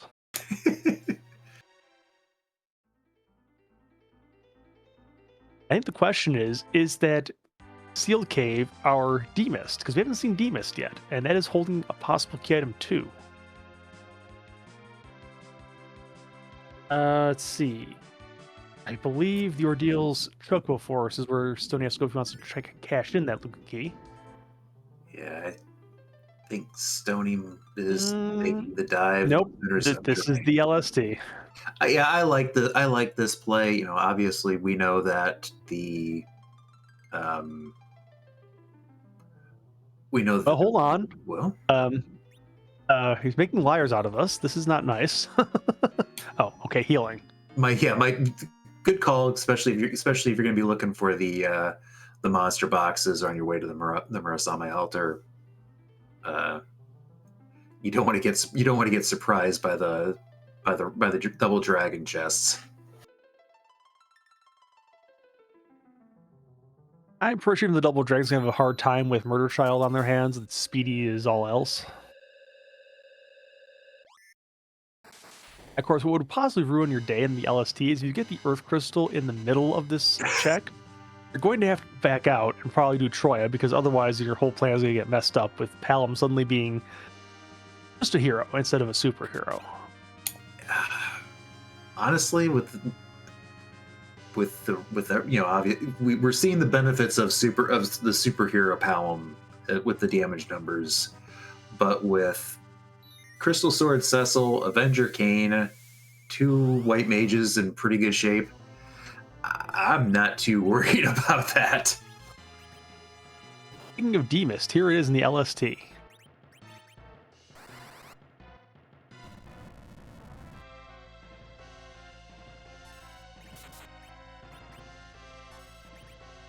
Cecil's a little bit weaker against the Demist because Demist is strong to Holy, so Crystal Sword is doing a little bit less than would typically do here.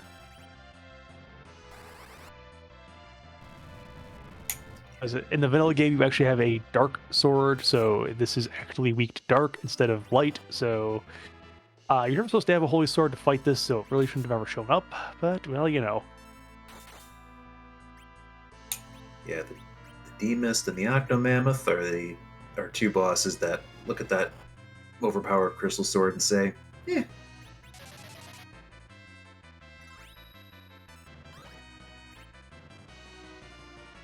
Rand is meanwhile making her way through the Sylph Cave, which Stony already cleared out. She'll be getting at some point the other items out of here that were there. Yeah, this will help that boost her key item count.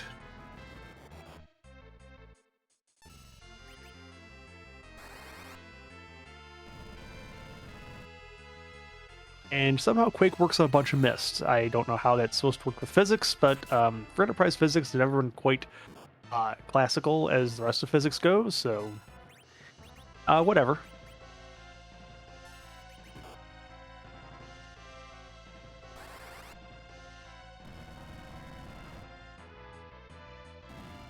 And down goes Demist.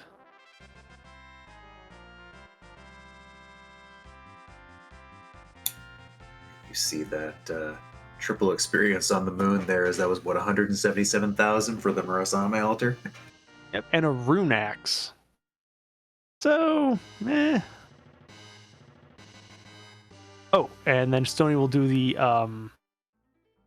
panic exit. Oh, to come back here and check Rose's mom, who is conveniently right outside the panic location.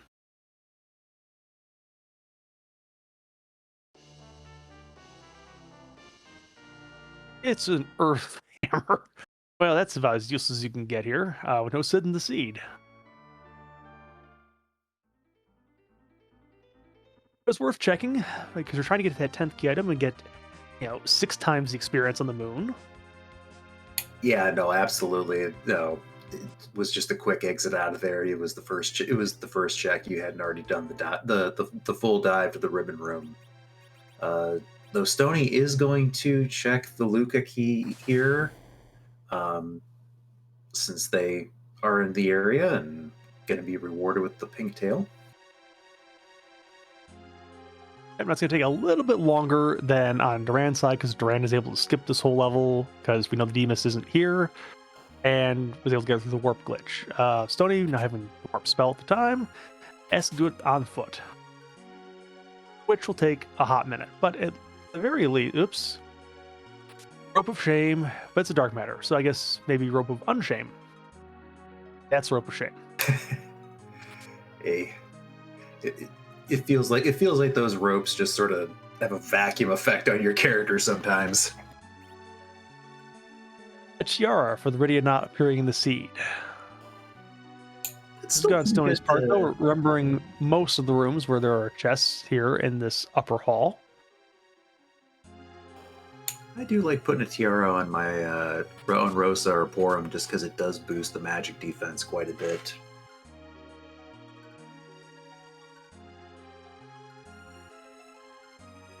Miranda's got a rat tail. It can be a 2-for-1 tail stop.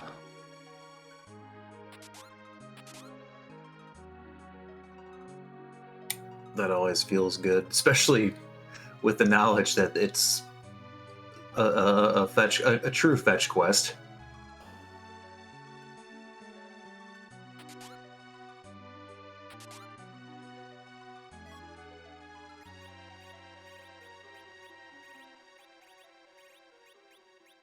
Dump the exit, Stony. We don't need him anymore. We've got Cecil.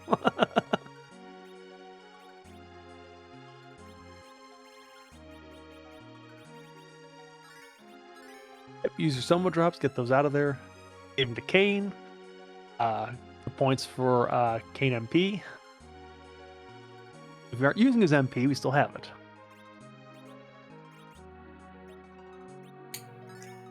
On this flag set, giving Kane MP is not a meme for a change. It's not that useful because, I mean, he hasn't used a spell, I think, the entire game so far, but, you know.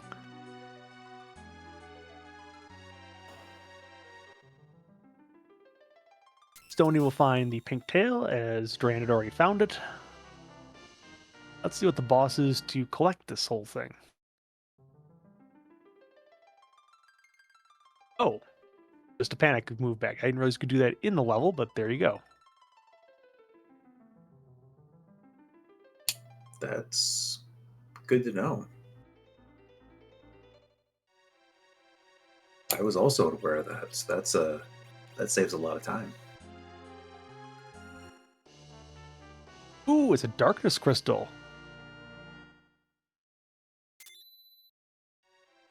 Oh, yeah, Stony must be a 10. Yeah. As the count says anyways. 2, 3, 4, 5, 7, 8. Yep, 10. So that's going to make Stony's LST trip now 6 times experience. So if you thought these levels were high now, just wait. Now, have we seen Cave Magnus yet? I don't have that on my notes anywhere. We have not, so it is probably accessible through the Darkness Crystal at some point.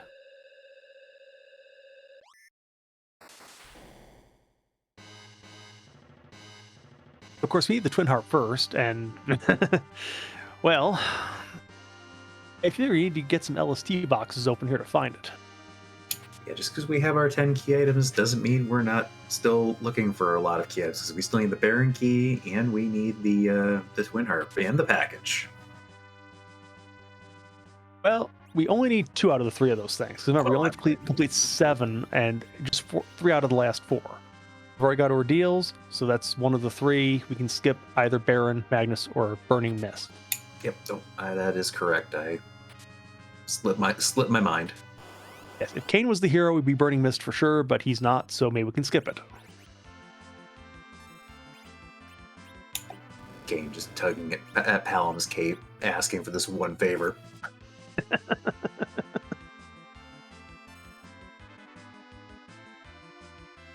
Quake should take out the Warlock. I think the carries are a little bit more resistant to magic, so probably not them. Yeah. One got some damage, but the other one's just 1 HP, so we will need to have some Cecil work with some Crystal Sword here. That'll work.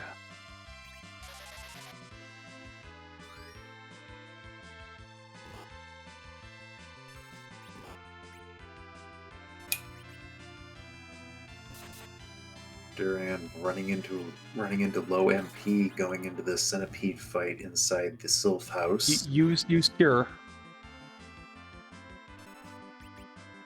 These guys have Quake.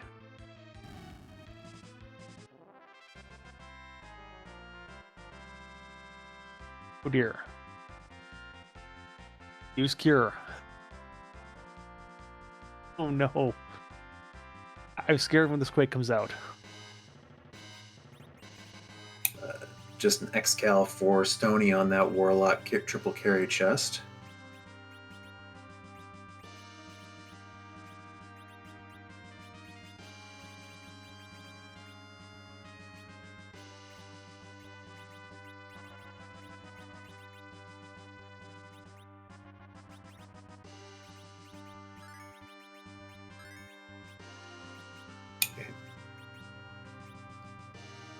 As MJ pointing out, Stony is at Z levels now after basically one monster box. Yeah, but we're going a little bit further from there even.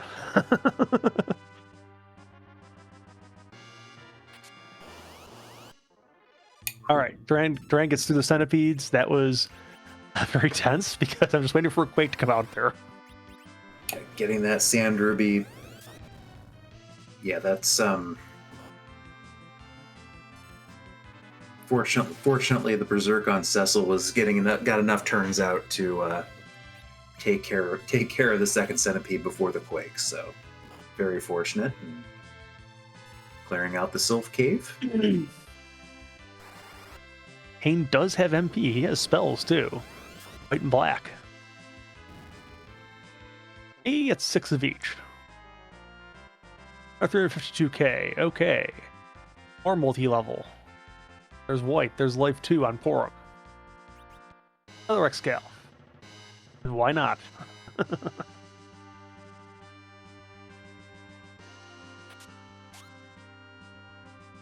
power shirt. Duran going to check in or cash in the tower key that she got from the Sylph Cave as well. Mm-hmm. I think these characters are still swole at the end of this. Power Shirt not going to fit into those, or Zeus Gauntlets for that matter.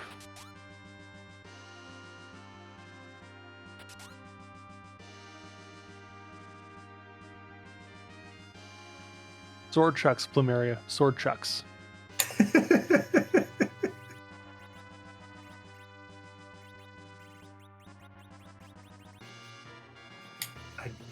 And some of you might be old enough on the internet to actually know what that reference is back towards.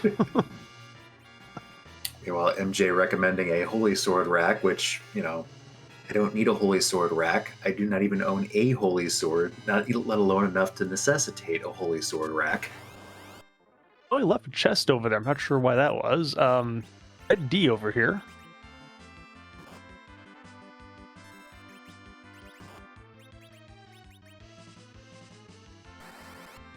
I think the one thing we haven't seen out of all of the ridiculous equipment we've gotten is a Dragoon Spear or Artemis arrows. Yeah, not yet. Vessel will do something against these, but, Helm's still outshining with the Quake. Of course, is running out of MP.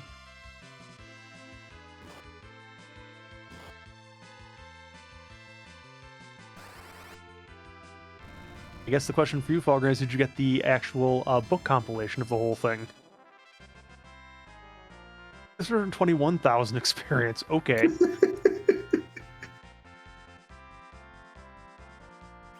Hey, there's a packet. Hey.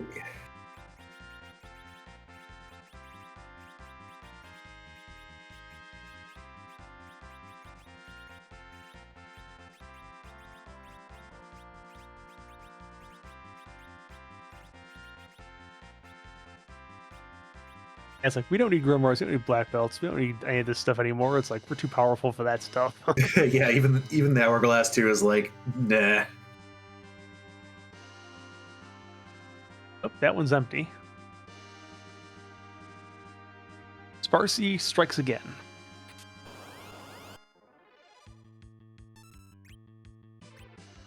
Nope, you're out of MP. I would Psych Kane.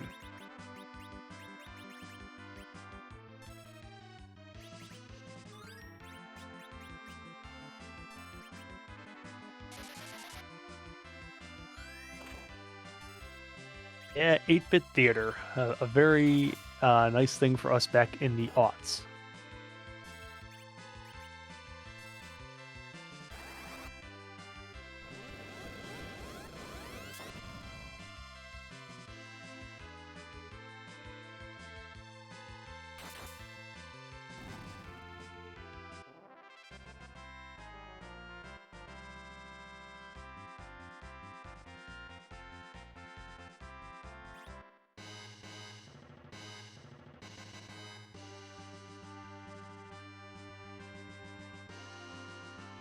Eh.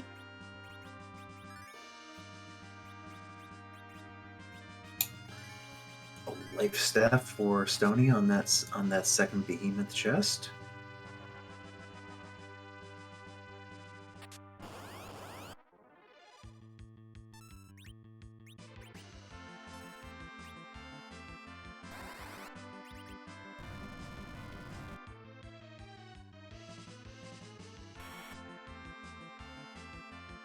Should we point out, even though it has been a very, very long time here at this point, Stony is basically either a Baron Key or Magnus, and some Dark Matters away from basically Go mode here.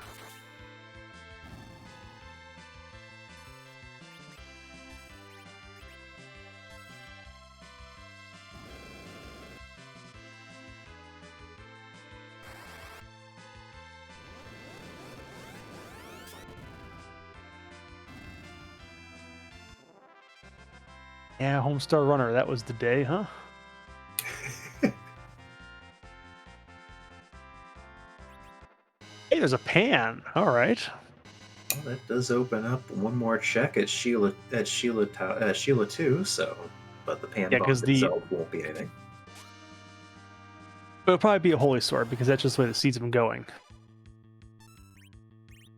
We've got the other set of dragons here.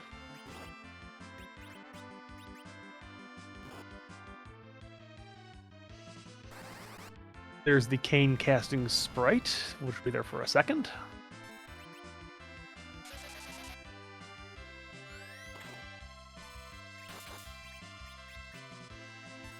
It's kind of fitting that one of Kane's few spells is to make himself angry.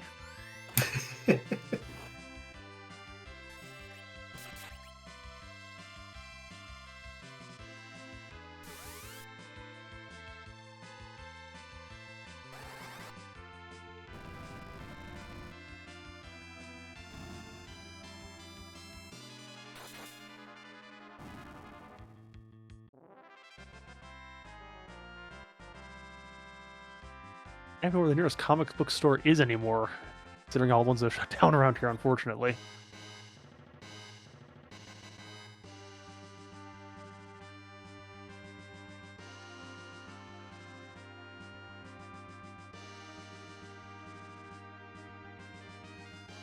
All right, we've reached the bottom of the LST.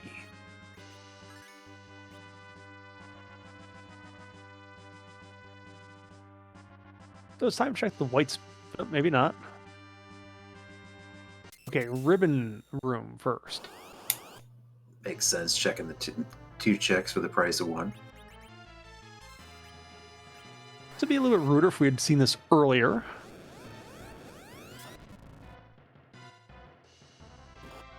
With these levels and HP, I'm not terribly worried about the party's situation here. We might just want to throw a... okay, we're going to do it. Yeah. This is where the agility is messing up because Palom's so fast.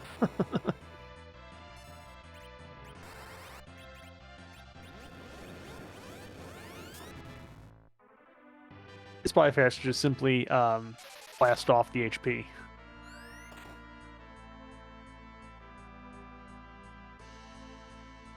Hey, there's some water.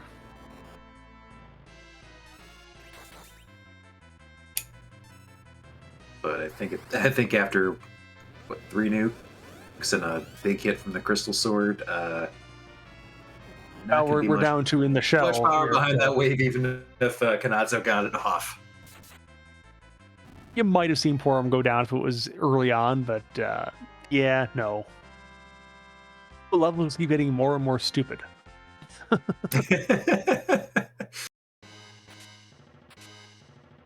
Crystal sword, of course. I'm sorry, that double crystal sword is amazing.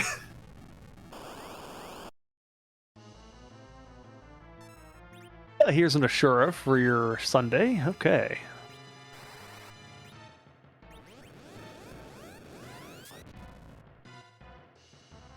And has the darkest crystal in hand. He checks that first. You'll have to hit the Mysidia entrance, which, if you've forgotten, is Baron Castle. So, let's see if Durand heads there next or goes somewhere else.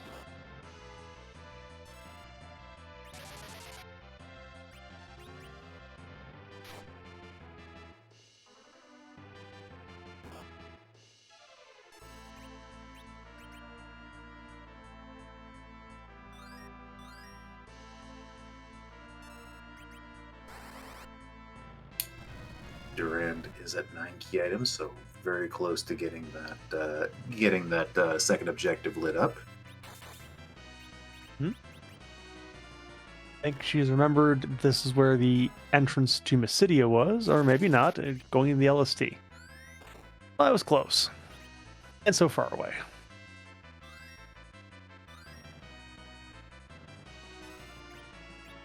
Haven't seen either of these runners' inventories to see where they're at in the dark matter, because they will still have. Been a while since I've done a dark matter hunt. They will still need to go and return those to Corey in Agard, correct? Mm-hmm. Oh, an Xkill. Why the Holy Sword train continues?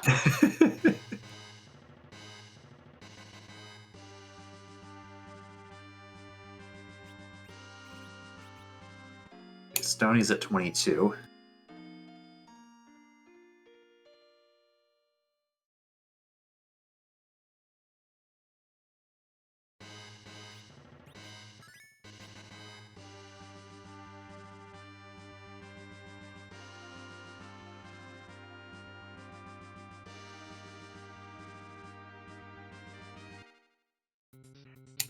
The Holy Sword can probably more than our dark matters. Not that we've seen quite that many, although it would be kind of hilarious if we put in a flag that's like, collect 10 Holy Swords as an objective somehow. Then, of course, this would give you, like, literally nothing. That'll be in the LST boxes and nowhere else.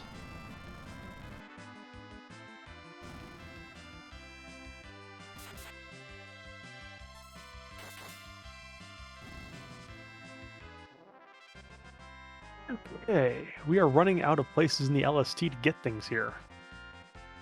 Say, I think have we? Oh, there's the Dragoon Spear. It was there. It just was very, very buried. So we haven't seen Pale Dim yet, so there we go. That would not really be a problem here. We've seen those, Tasty J. Oh, this is lame. Yeah, I was gonna say. I was just about to say, I think the only thing that could be a problem left this flag set would have been Dark Knight Cecil exactly here. No, not even here. I think Cecil would have to get like 1 Cure 2 to be fine. You Yeah. need to do that much. There's just too much HP at this point. Very true. Wyvern has not appeared yet.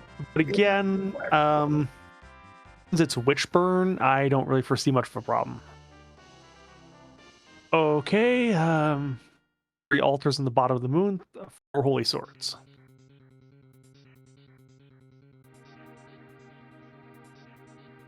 Still some. I think Sony needs to find 1 or 2 more boxes on this thing. So we're continuing on its search. I think we've seen the We've seen the red giants. We've seen both dragon chests. We've seen the warlock defossil. We've seen the warlock triple carry, and 2 of the behemoths. And actually, I think I And might have Stoney seen. just warped out.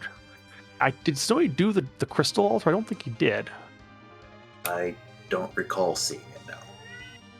Maybe he realizes doesn't need it. I'm not sure. We still need one of the Twin Harp and the Baron key, though. Might be yeah, checking the pan, hoping to get that, because there's pretty good chance that Baron is gating a key item, Cave Magnus is gating a key item, the Earth Crystal is gating a key item. There's a really good chance that Sheila 2 has the goods. Meanwhile, from the chat, Plays with Dolls, I decided to just skip programming for even trying it, and I went into accounting anyway. So I think I skipped one of the harder steps in that equation.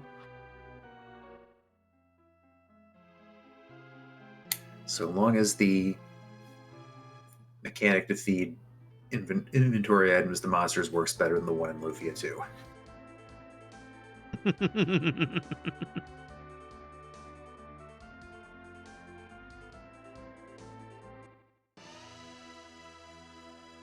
Aha. Stoney is going into Fabul, which is located in a very annoying spot, just in general, in this thing, and we'll see what Sheila has. Magma Key. Come on, Magma Key. Dragoon Sphere, which is just as bad. Oof.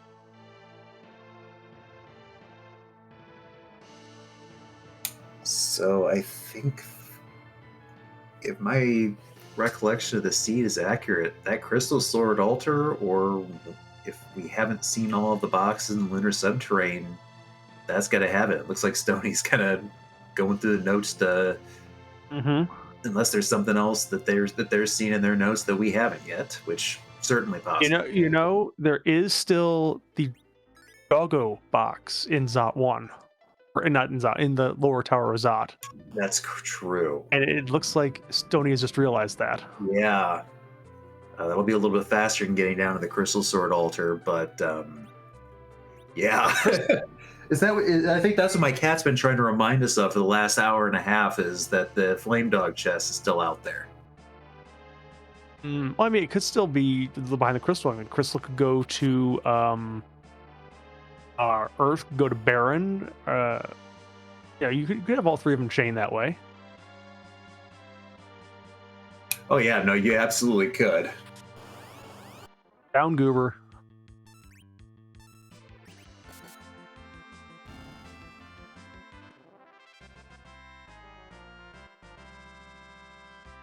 Nope, just another holy sword. I think you're going back to the Crystal Sword Altar. I don't think you got any choice. Yeah, I was gonna say, unless there's something, unless there's another thing that we're forgetting, which no, it looks like this is heading right back to the. Oh, gonna check. Oh, Stoney is forgotten. There is the Lunar Subterranean. I'm sorry, the Lunar Surface, actually. Well, there's also the Last Arm,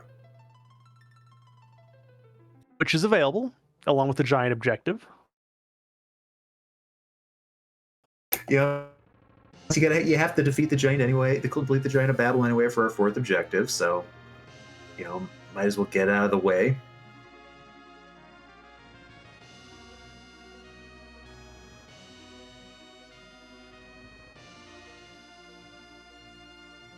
No, can't be the King and Queen, Lord Genesis. The summon flag is off in this particular seed. Only Mercy gave to the runners at all. You have 5 checks that aren't in the game. Have at it. As funnily enough as I found out, since I tried some exotic things to force like the darkness to be so I would give a crystal at some point, I realized if you have the summon flag off and you try to do that with aided quests, it does not work because it is impossible to get the logic to work.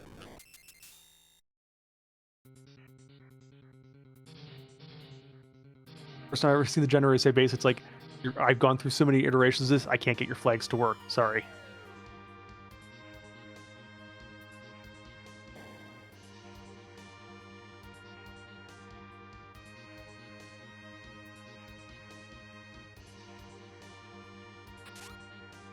This also kind of mirrors my actual IRL situation at work. I tend to just break things without trying to. And email software developers saying, I found this, please fix.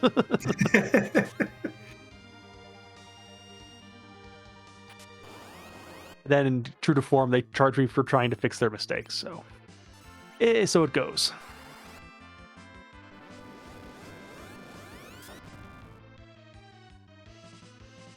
Best armor is going to fission.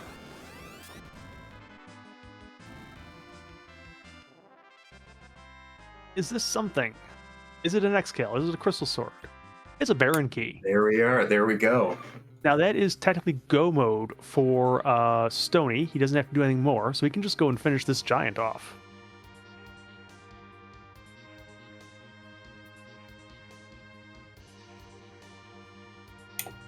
Checking these boxes, so well, we know there's nothing. Oh, it's one. dark I'm not sure where they're at on dark matter. I don't think they matter this much. Your Cecil's is level 76. I mean, come on.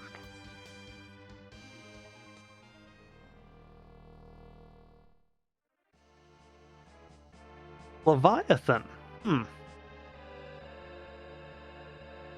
That big wave will still do 25 damage here, but oh no, it'll do 25%. This is actually going to. Yeah, thank you. This will actually hurt compared to what he normally does. The magic is weak here, so you saw two characters dodged it. And the Ice 2 is not going to do anything here. So, I mean, this is a free fight. It won't even take all that long. Just some Crystal Nuke applied to it, and it's going to go down.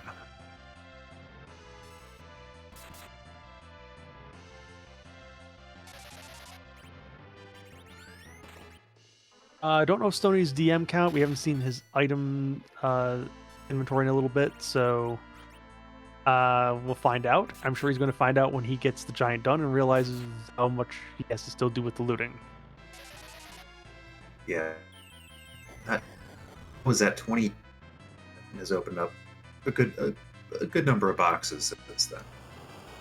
And then Baron Castle has a number of checks as well, so that should help.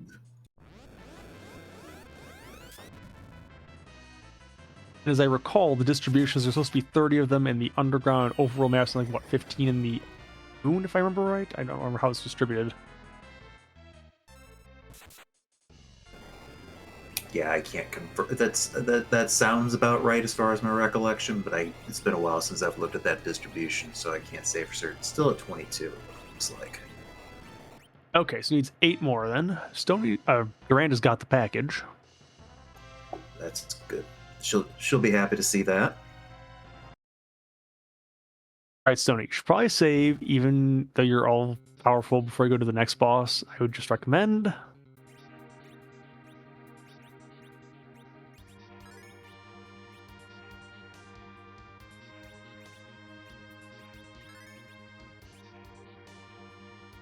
Not listening to me.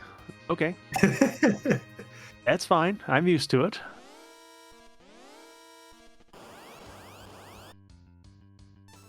Oh, that. Yeah. Cecil could do more than quad 9s for this if it was possible.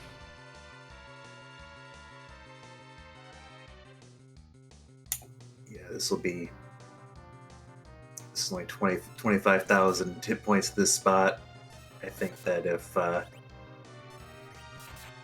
have just gotten away with 2 Crystal Sword hits and a couple nukes. Of course, since the Avenger is still equipped on Cecil, not getting the full benefit of that, it's just about 4,000 to hit instead. But it's still down. And it says a lot about the damage output of the Crystal Sword when we're saying only 4,000 or 5,000 hit damage. Meanwhile, not that we've really ever bothered to wait this long for a character, but the giant character happens to be a Fu. Fu is in the seed. And honestly, this is the kind of seed where you don't really want Fu, because his stats don't get any better with levels. So with this kind of party, the way they are at levels, Fu is basically a Tella compared to the rest of these guys. Yeah, no. Good place for him to be. Not taking up a party, not taking up a slot for somebody that felt they needed him early in the seed. So, uh, yeah, Look, he's just older Tella. Better stats, but still, basically, comparatively, it's a Tella. Tella with Nuke. Tella with Nuke, I think, is one of the ideas proposed in the various proposed flag sets and changes. I don't think we've ever really gone down that road, but you never know. The old man can be useful at some point. I think this is Stony now. We're trying to figure out where dark matters are.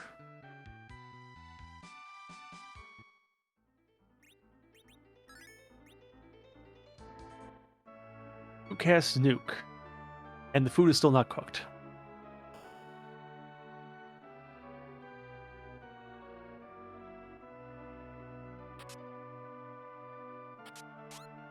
Oh, the shopkeeper has a dark matter sitting there. Very nice to find here. Yeah. Also calls into question just what the shopkeeper is doing with dark matter in their shop. You know, don't worry about it. As if Baron wasn't the source of all the things trying to conquer the world. I mean, You know, it's in the sewers. You know, it's fine. It's probably safe. The shop is not in the sewers. Oh, there was another dark matter there. You know, just pull it out. You know, just in the sewers. You know, it's probably safe. Okay, a little backstory from the lore of this thing, just because this ties in. The theory on this one was when they beat Zeromos, the last seed, exploded into a bunch of dark matters. They sort of fell all over the world. One of which is supposedly drove into the head of Golbez. So FYI, in case that interests you, you can go read and figure that's playing out.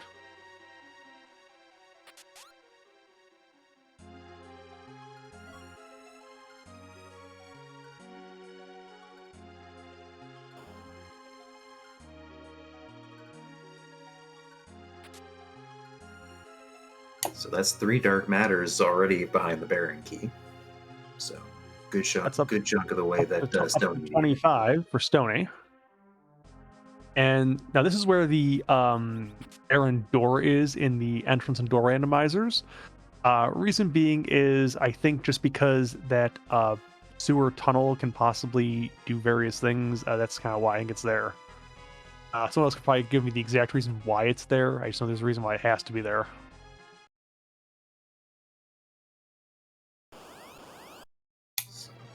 Haven't seen how many dark matters Durand has yet. We hadn't had a chance to see her inventory lately. But I know that she's gotten a number of dark matters more than Stony, due to being a lot more thorough with that looting. So should be pretty close to that 30.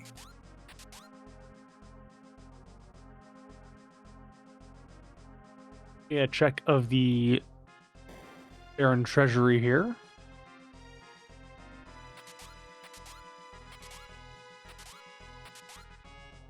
Nope, nothing here.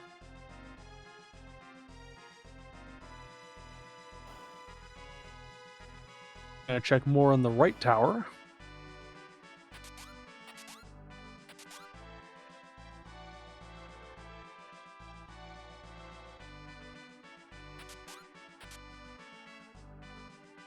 $26.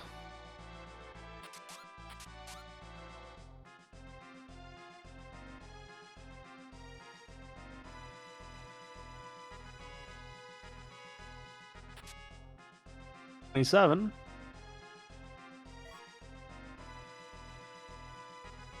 No, you don't need this.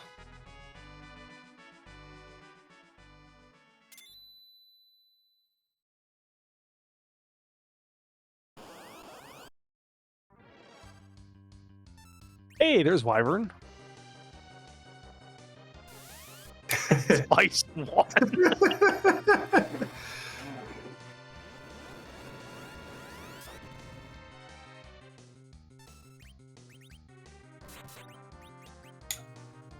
Yeah, I think that was probably the last. I think that was the last thing before Zeromas that could have posed any sort of real threat to these runners. And not quite doing the damage numbers with that ice one there, Wyvern. I never got a chance to even get a wall off, so it's like, yeah, the nukes are really a threat here. Just Drain Spear to make the cane a little bit slower if you feel like it. So we're going to see what's on the Crystal Sword Altar from Durand, and it is the D-Lunars.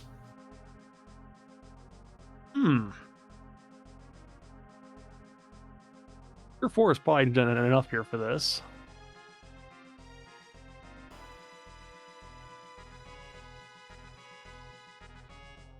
It's like children in baths, doing your D-Lunars do not like cures.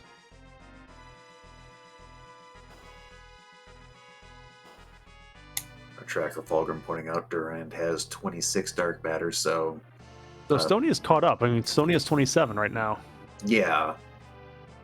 But that Baron dip alone will be enough to get Durand where she needs to be there. Yeah. You know, I find the King of Baron has been replaced by a bomb. This doesn't seem like good governance on the part of the Baron people, but, you know.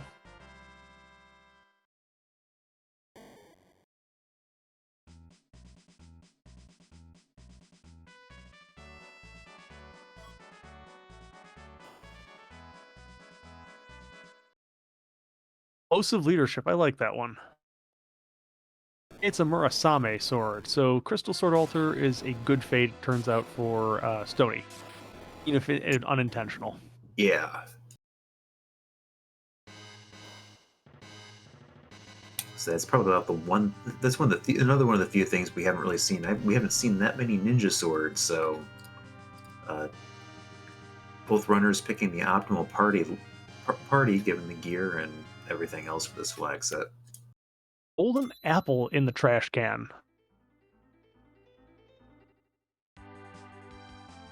Apparently someone was not a very big fan of the whole Paris story.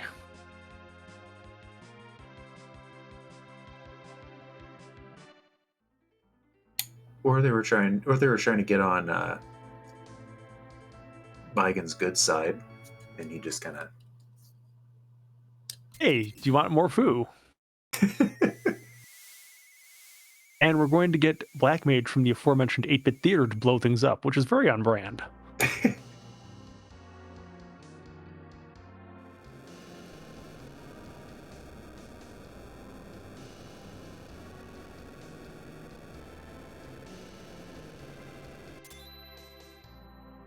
There is another quest down for Stony. I think Stony has the Giant complete as well, so it's just the Dark Matters left.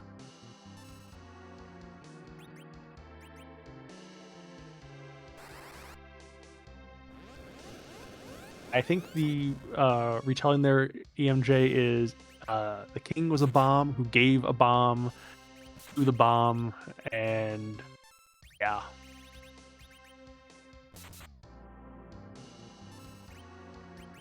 It's 11 o'clock at night. My rhyming is done for the night.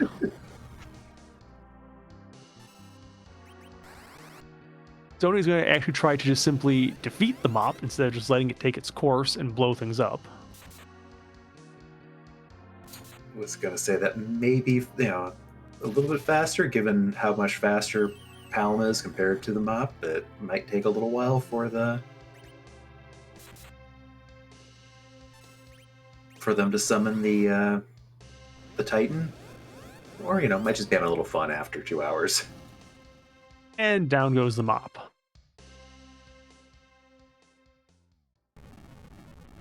Which it turns out doesn't matter because the game still, when the fight is over, will basically crater the mountain. This will show you one of the more fun aspects of the entrance randomizer, though, which is when you do the whole Quake thing. Because East Mist is a thing, we have to leave a tile for it. So, you'll notice the map here is an extra little tile for you to park an airship. Very nice of the earthquake to avoid the airship landing zone. Yeah, no. Definitely, having played a few of the door randomizer seats, I'm very appreciative for little things like that to make sure that we don't get ourselves in trouble as far as soft locks. There's a lot of nice fail safes included to keep you from, like I said, getting into trouble. Although I think at least in one seed, the way things worked out, the Pinktail was actually gay by the Pinktail, which we're not quite sure how that happened, but that's a whole other story. That could be one. I'm not sure which seed that was actually. Could have been one of the door ones. Could have been something else. I am totally not sure anymore.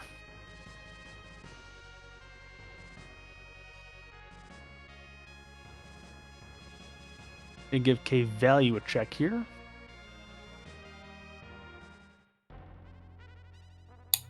As Durand continues to amass her stock. Hey, there's the Eblin Castle we were looking for all this time. Yeah.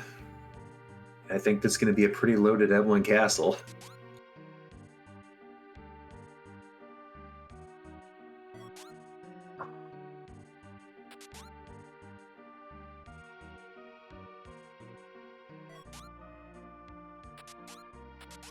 I also have up to 3 of those key items we're still missing from the seed.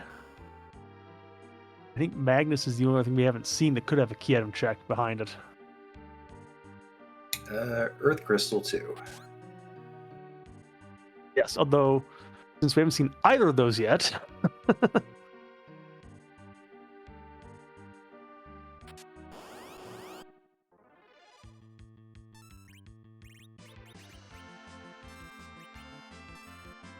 And this way, if you see Earth Crystal, you're resetting. You don't need it if you're Stony.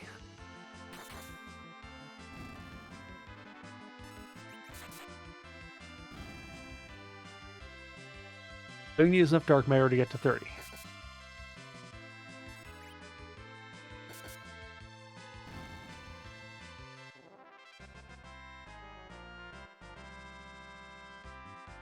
Well...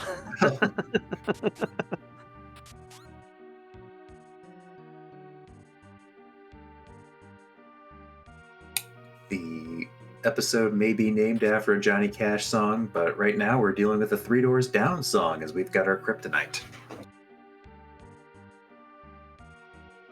Now, the interesting thing here is Stony could leave that on the Palom and leave Palom relatively unspeedy compared to the rest of the cast. I mean, we've got Crystal Avenger Cecil. Everybody else is at super high levels. So, I mean, we could easily turn this into show where Palom is not the superstar. We're at 29 dark matters now on Stony's side. Just needs one more, I think. Believe so, and honestly, even I don't. The Earth Crystal knocks it down just the normal levels, correct? Yes, but in this case, Palom is still, I think, somewhere in the 70s or 80s. So, while not super fast, still pretty fast compared to usual. That was kind of where I was going. And he's still going to be doing. He's still going to be very helpful with a nuke or two. Mm-hmm.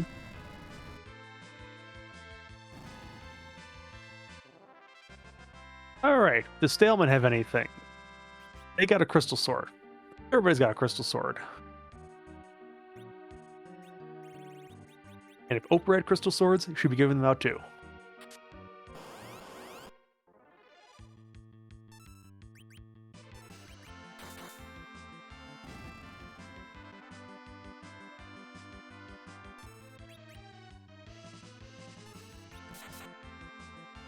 In this particular flag set, they are not.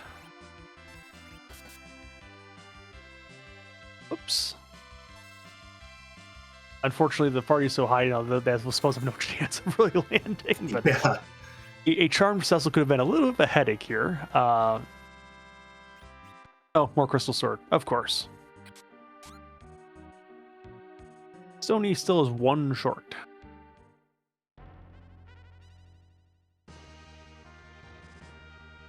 So the hunt continues. Yeah, now it's just a matter of remembering where did I leave chests? I think we've seen this one already, Stony. Let's see.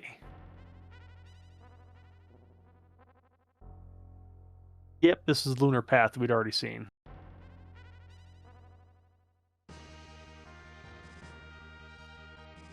That looks so similar. Look at your tracker, figure out which one is Lunar Path 1, 2, 3, and 4. Aaron Key, I believe, was in... Last arm chest. Yeah, there you go. The giant. So.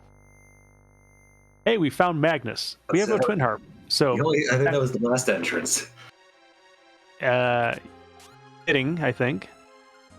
We can't get music, though, because there is no twin harp. So... It also means I think the Earth crystal logically has to be the twin harp. And the twin harp is magma? Believe so, because I'm pretty sure both of these runners checked all the monster boxes and all the monster boxes, period, outside of at this point.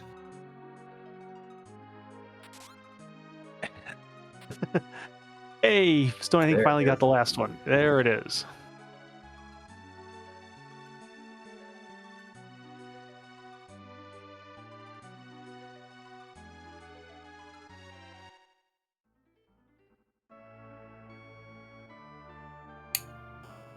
Durand is in the Tower of Zot, checking the Flame Dog chest, and then doing a little bit more looting to get those Dark Matters up to 30 on her end. Yep. Now, this is an interesting thing. Stony Z Fight will have the Palom with the regular agility that he's got, and Durand, if this Tower of Zot's completed, is going to have the superhero boosted Palom, which might be close to 99 agility by this point. I'm not sure if he gets that high, but he might be pretty close. Because, I mean, Stoney's Palom is level 80.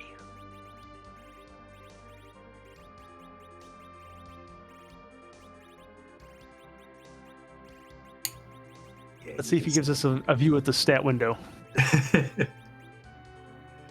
On stat window. No.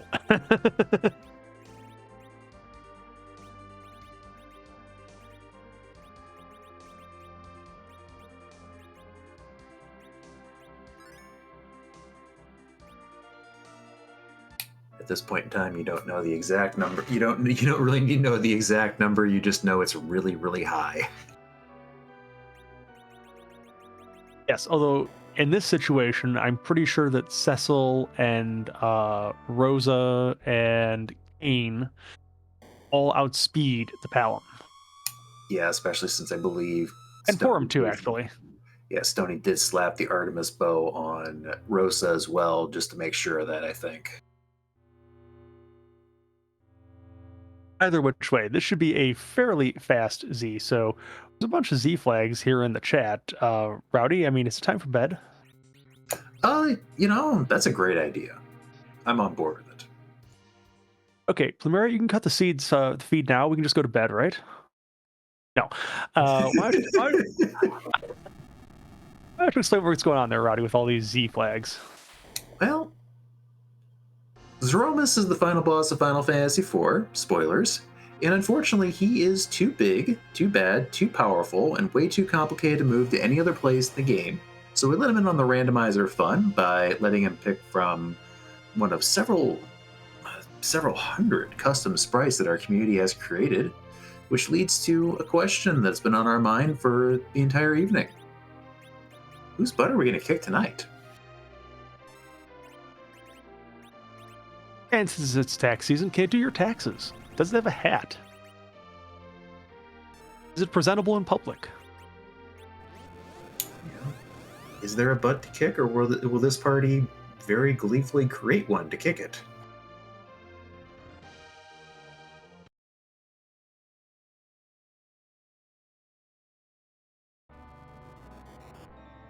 Not cute. And no butt.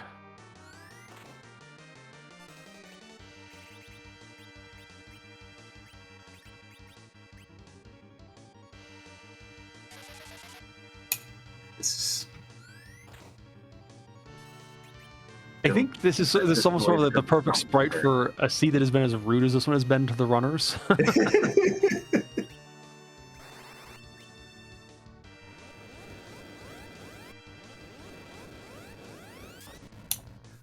I do like how the chocolate ganache there just kind of handles the nuke reflection very nicely. It gives it a nice little extra eerie glow, despite it being a very mean cookie. It's just a misunderstood cookie. Just because whoever made it decided to put the eyebrows on backwards. Well, and the mouth, Zeromus is still a tough cookie no matter what your levels are, but I think with enough HP to handle 2 to 3 big bangs, I think we're okay. I think this deserves an asterisk in terms of the Z dangerous thing. It's like, I don't think the Z is going to be dangerous on this one unless you are literally running at battle speed 1 and you are also, I think, at least a few adult drinks into things. Yeah, this would be where you would have to take that ill-timed nap. Or bathroom break. I mean, that might do it too. But actually, even then, with your Zerkers, with the Zerker Kane, Zerker Rosa, Zerker Cecil going, yeah, I think you probably could go and put the controller down and call it good. Yeah. Well, Duran is about to get her Baron key here at the last arm chest, and according to our tracker, is at 27 dark matter, so should get those pretty quickly in Baron Castle. Yep, so Durand is just a couple fights away here, and it'll be all set to go.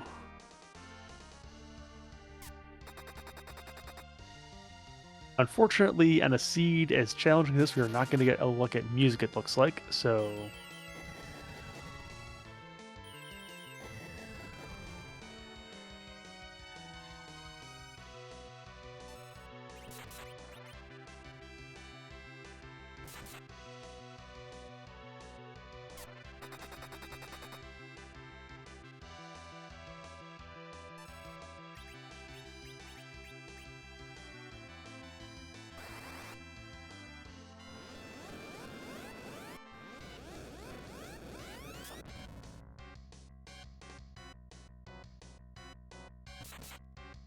What is Palam's agility at 80 naturally anyways? Oh, I think that's a skip crumble on the Cookie Miss. Yeah, there is the crack, there is the crumble. Cookie Miss is dunked into the abyss, and Stony has completed the seed at 2 hours, 20 minutes, and 26 seconds. Very well done. GG to Stony. GG.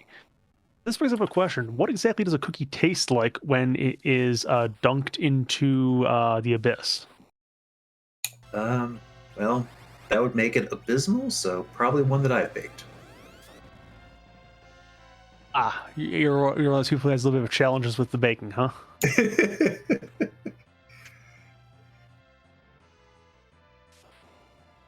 As long as you have somebody that can make you cookies, right? Pretty much. All right. So, GG to Stony, who I think has been at least with us in the chat somewhere along the way. I'm not sure if he is still in the chat, but again, GG, if you want to wave and say hi. Yeah, no. Both of these runners deserve please give these runners a follow. They both run the seed very well. Stony, the being less thorough overall in looting, saving some time there. Durand, looking at that dark matter objective and being a lot more hitting all those fun checks that you don't normally see in the seed outside of dark matter. Not enough didn't find enough dark matters to really help making her way through getting very close to if she goes to Baron. I would just point out the Derek A posting in the chat that is actually Stony. So thank you for joining us for the chat. I hope it was a fun watch back for you. We had fun. I know that you were one of the fans, I think, of the entrance randomizer feature that we had. I think you might have been one of the only ones who was a fan of it, but it was a fun thing for a couple of races. It has been turned off, so if you are someone who does not like entrance randomizer, feel free to come by and join the club again, and pick up the latest race, which is not featured in this randomizer. Or if you're just a fan of fan fiction or Free Enterprise in general, feel free to jump by the Discord. We're all very friendly, very helpful. It gets you on your way if you want to join up or give this thing a try. I think, are you signed up for the Orlando tournament, Stone? I think you are, right?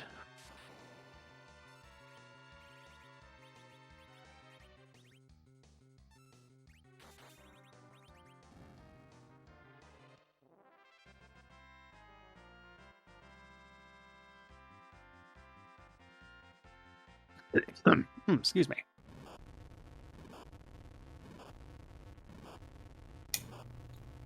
There is Mylon Z down for Durand. Gonna get that giant objective lit up. Yep. Yeah, so one more time, just to plug it, there is a door randomizer side tournament going on in the separate Discord of the FF4 FE side tournaments, being run by Flurry, I think. So again, the signups can go until January 11th. So if you are interested in that, go over there and give it a try. And I think we have 18 people signed up right now, so it should be a good time. And at least a half dozen people have pledged that they're going to end up being last. So I feel like it has to be anything challenging. This is just for fun and learning all about the very wacky ways of randomizer can punish you to add more things to the randomization pool. I might join this myself on the fence, but I think I might be in a better spot with work, so maybe I can do it. Woohoo!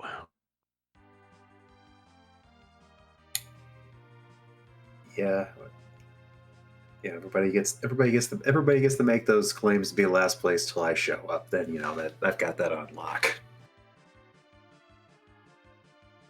Well, as the old saying goes, normally in life, there's usually someone better than you, and usually there's someone worse than you. So there's that sort of happy middle.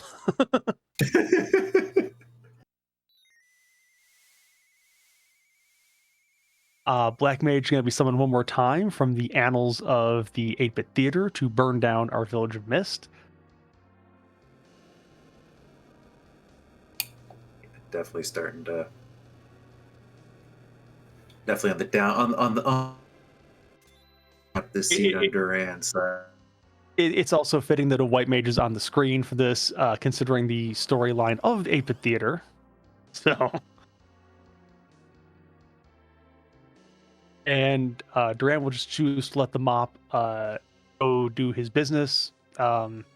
This mop is very slow, has to think about it for a while, has to remember what the Titan spell is like, how to say it. It's been a long time since, the mop's had to summon anything.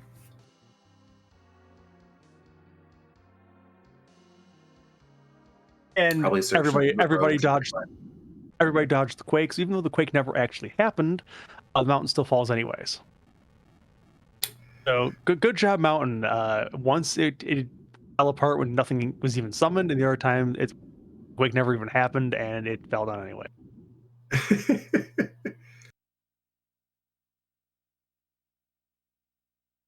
I think this mountain was defective. Well, on Stoney's side it was a load-bearing mop, and on the other side, Fu was trying to use a grimoire to summon the Titan and kind of got turned around. Perfectly logical explanations. Load-bearing mod. I don't think I've ever heard that one before. I've heard of a load-bearing player character in Sabin, but that's about it.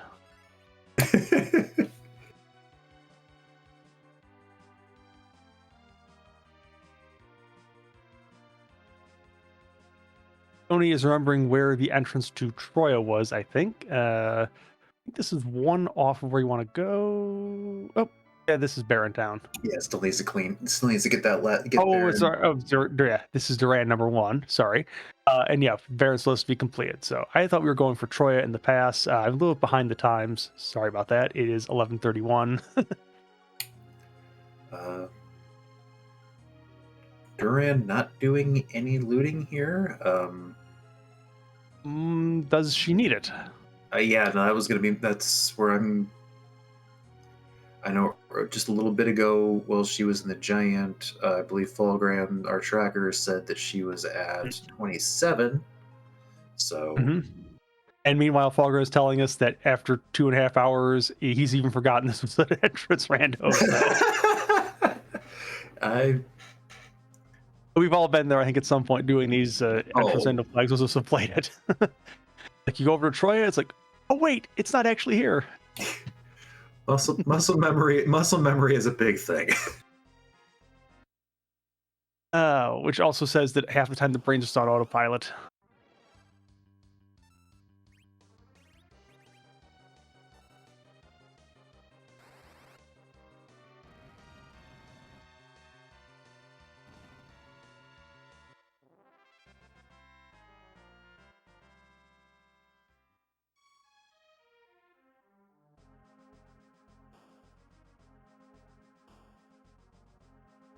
So she will go ahead and dethrone and defuse the mom bomb here.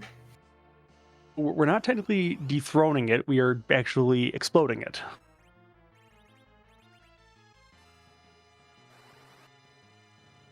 As I said, there goes the nuke. Yeah, mom Which bomb. is not enough to get rid of it. You actually have to do at least one more thing more, because it's 9,000 extra HP where it shows up. So, Quad 9 only works in a few select locations, like maybe the Mist Cave.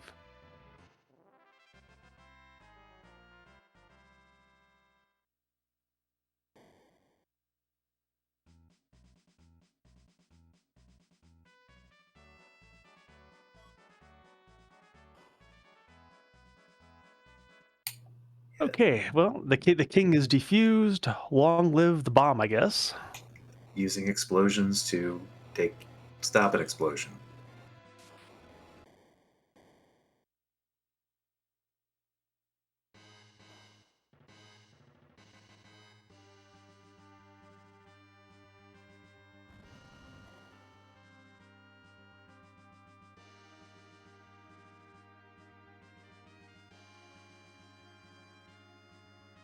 All right, there is the station of Baron. And now, does Durand have enough of the dark matters? I think. Let's see.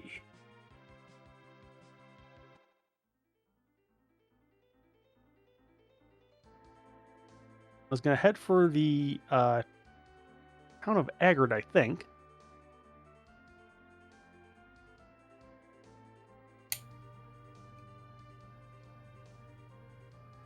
Yeah.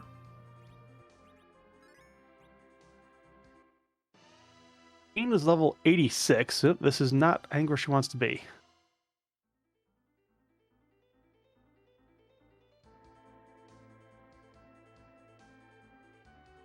Let's see.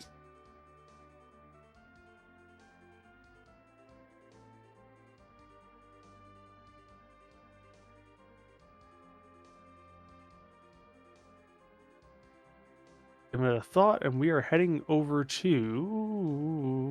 Where are we going here? Back to the airship.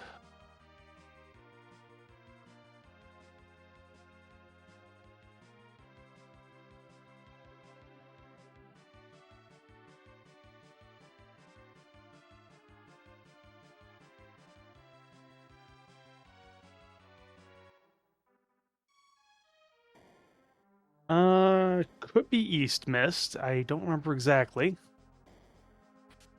Oh, we're going back to Baron to loot it Okay. out.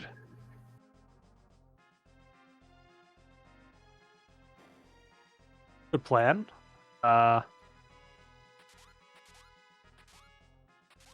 Unfortunately, these are not the chests you want.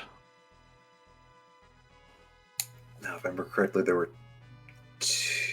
was at least one, if not two, in the there was one in the sewers, so still going to be one short if that 27 number is still where she's at.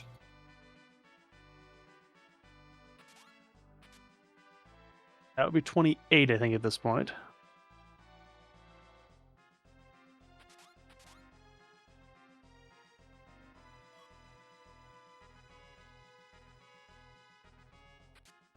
It's 29.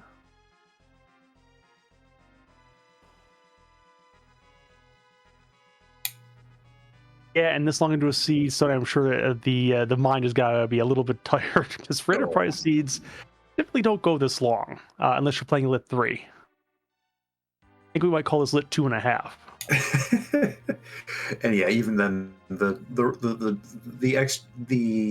extra things you have to track with the door entrance randomizer is just it's so easy to get a little bit discombobulated and just blank.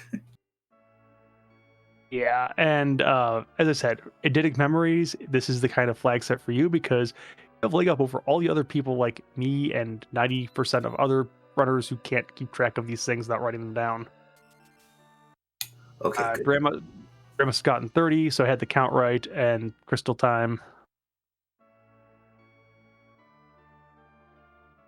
All right.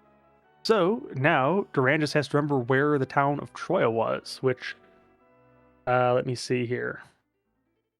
I think it was Fabul, or am I wrong on that?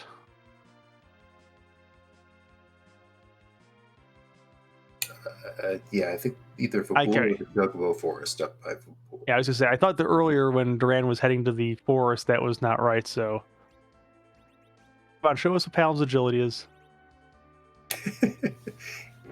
87. 86 agility. Okay. So if you really like Z fights, 86 agility might be a little bit on the fast side for you.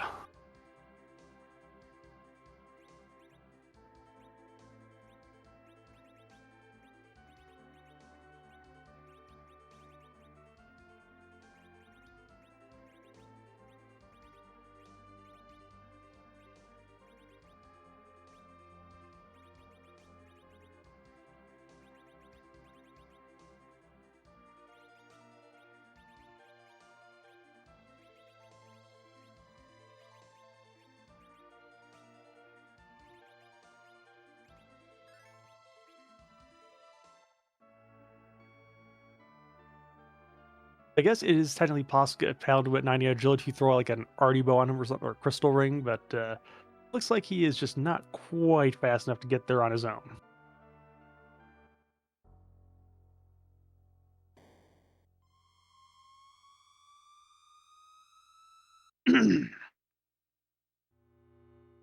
Da, da, da, da, da.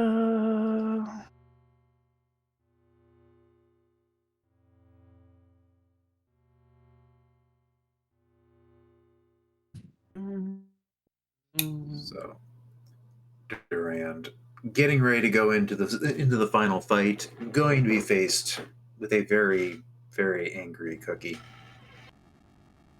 Yes, and we'll see how much the speed is different because again, Duran probably has about an extra 40 agility on the Palom than Stony did.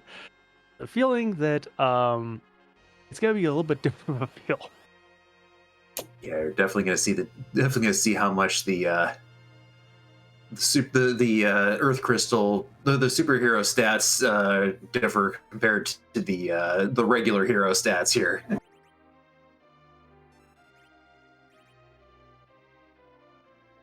Well, Hero is just vanilla, other than the agility anchoring shifting over there. So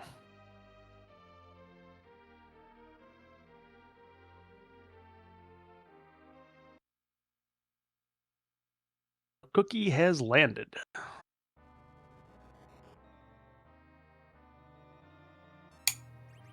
So, do we have to greet it with a hearty Chips Ahoy?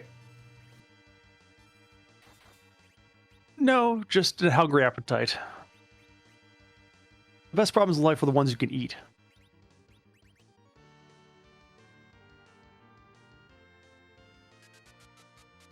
Yeah, I don't know how stale this cookie would be after being in the dark void of space. I mean, is there really anything out there to spoil it or make it go stale? I don't know.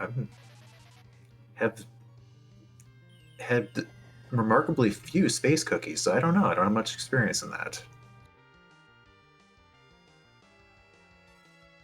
I would say the Boeing company is hiring, but that might not be the best career choice right about now.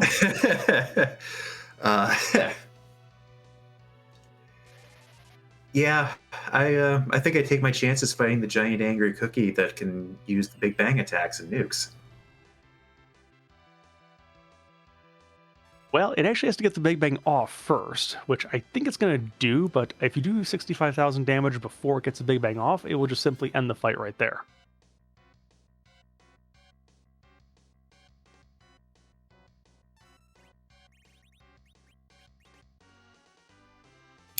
So it would just be the Big Bang Theory in this case.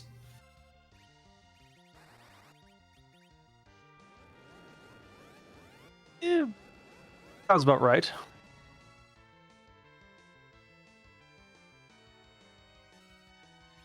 It does get the Big Bang off, however. The reason for that, I think, by the way, is that the refill script doesn't actually come into play until after the first Big Bang is over with. So if you do get all the damage on you, if it's just direct, it don't matter. It's not going to refill itself.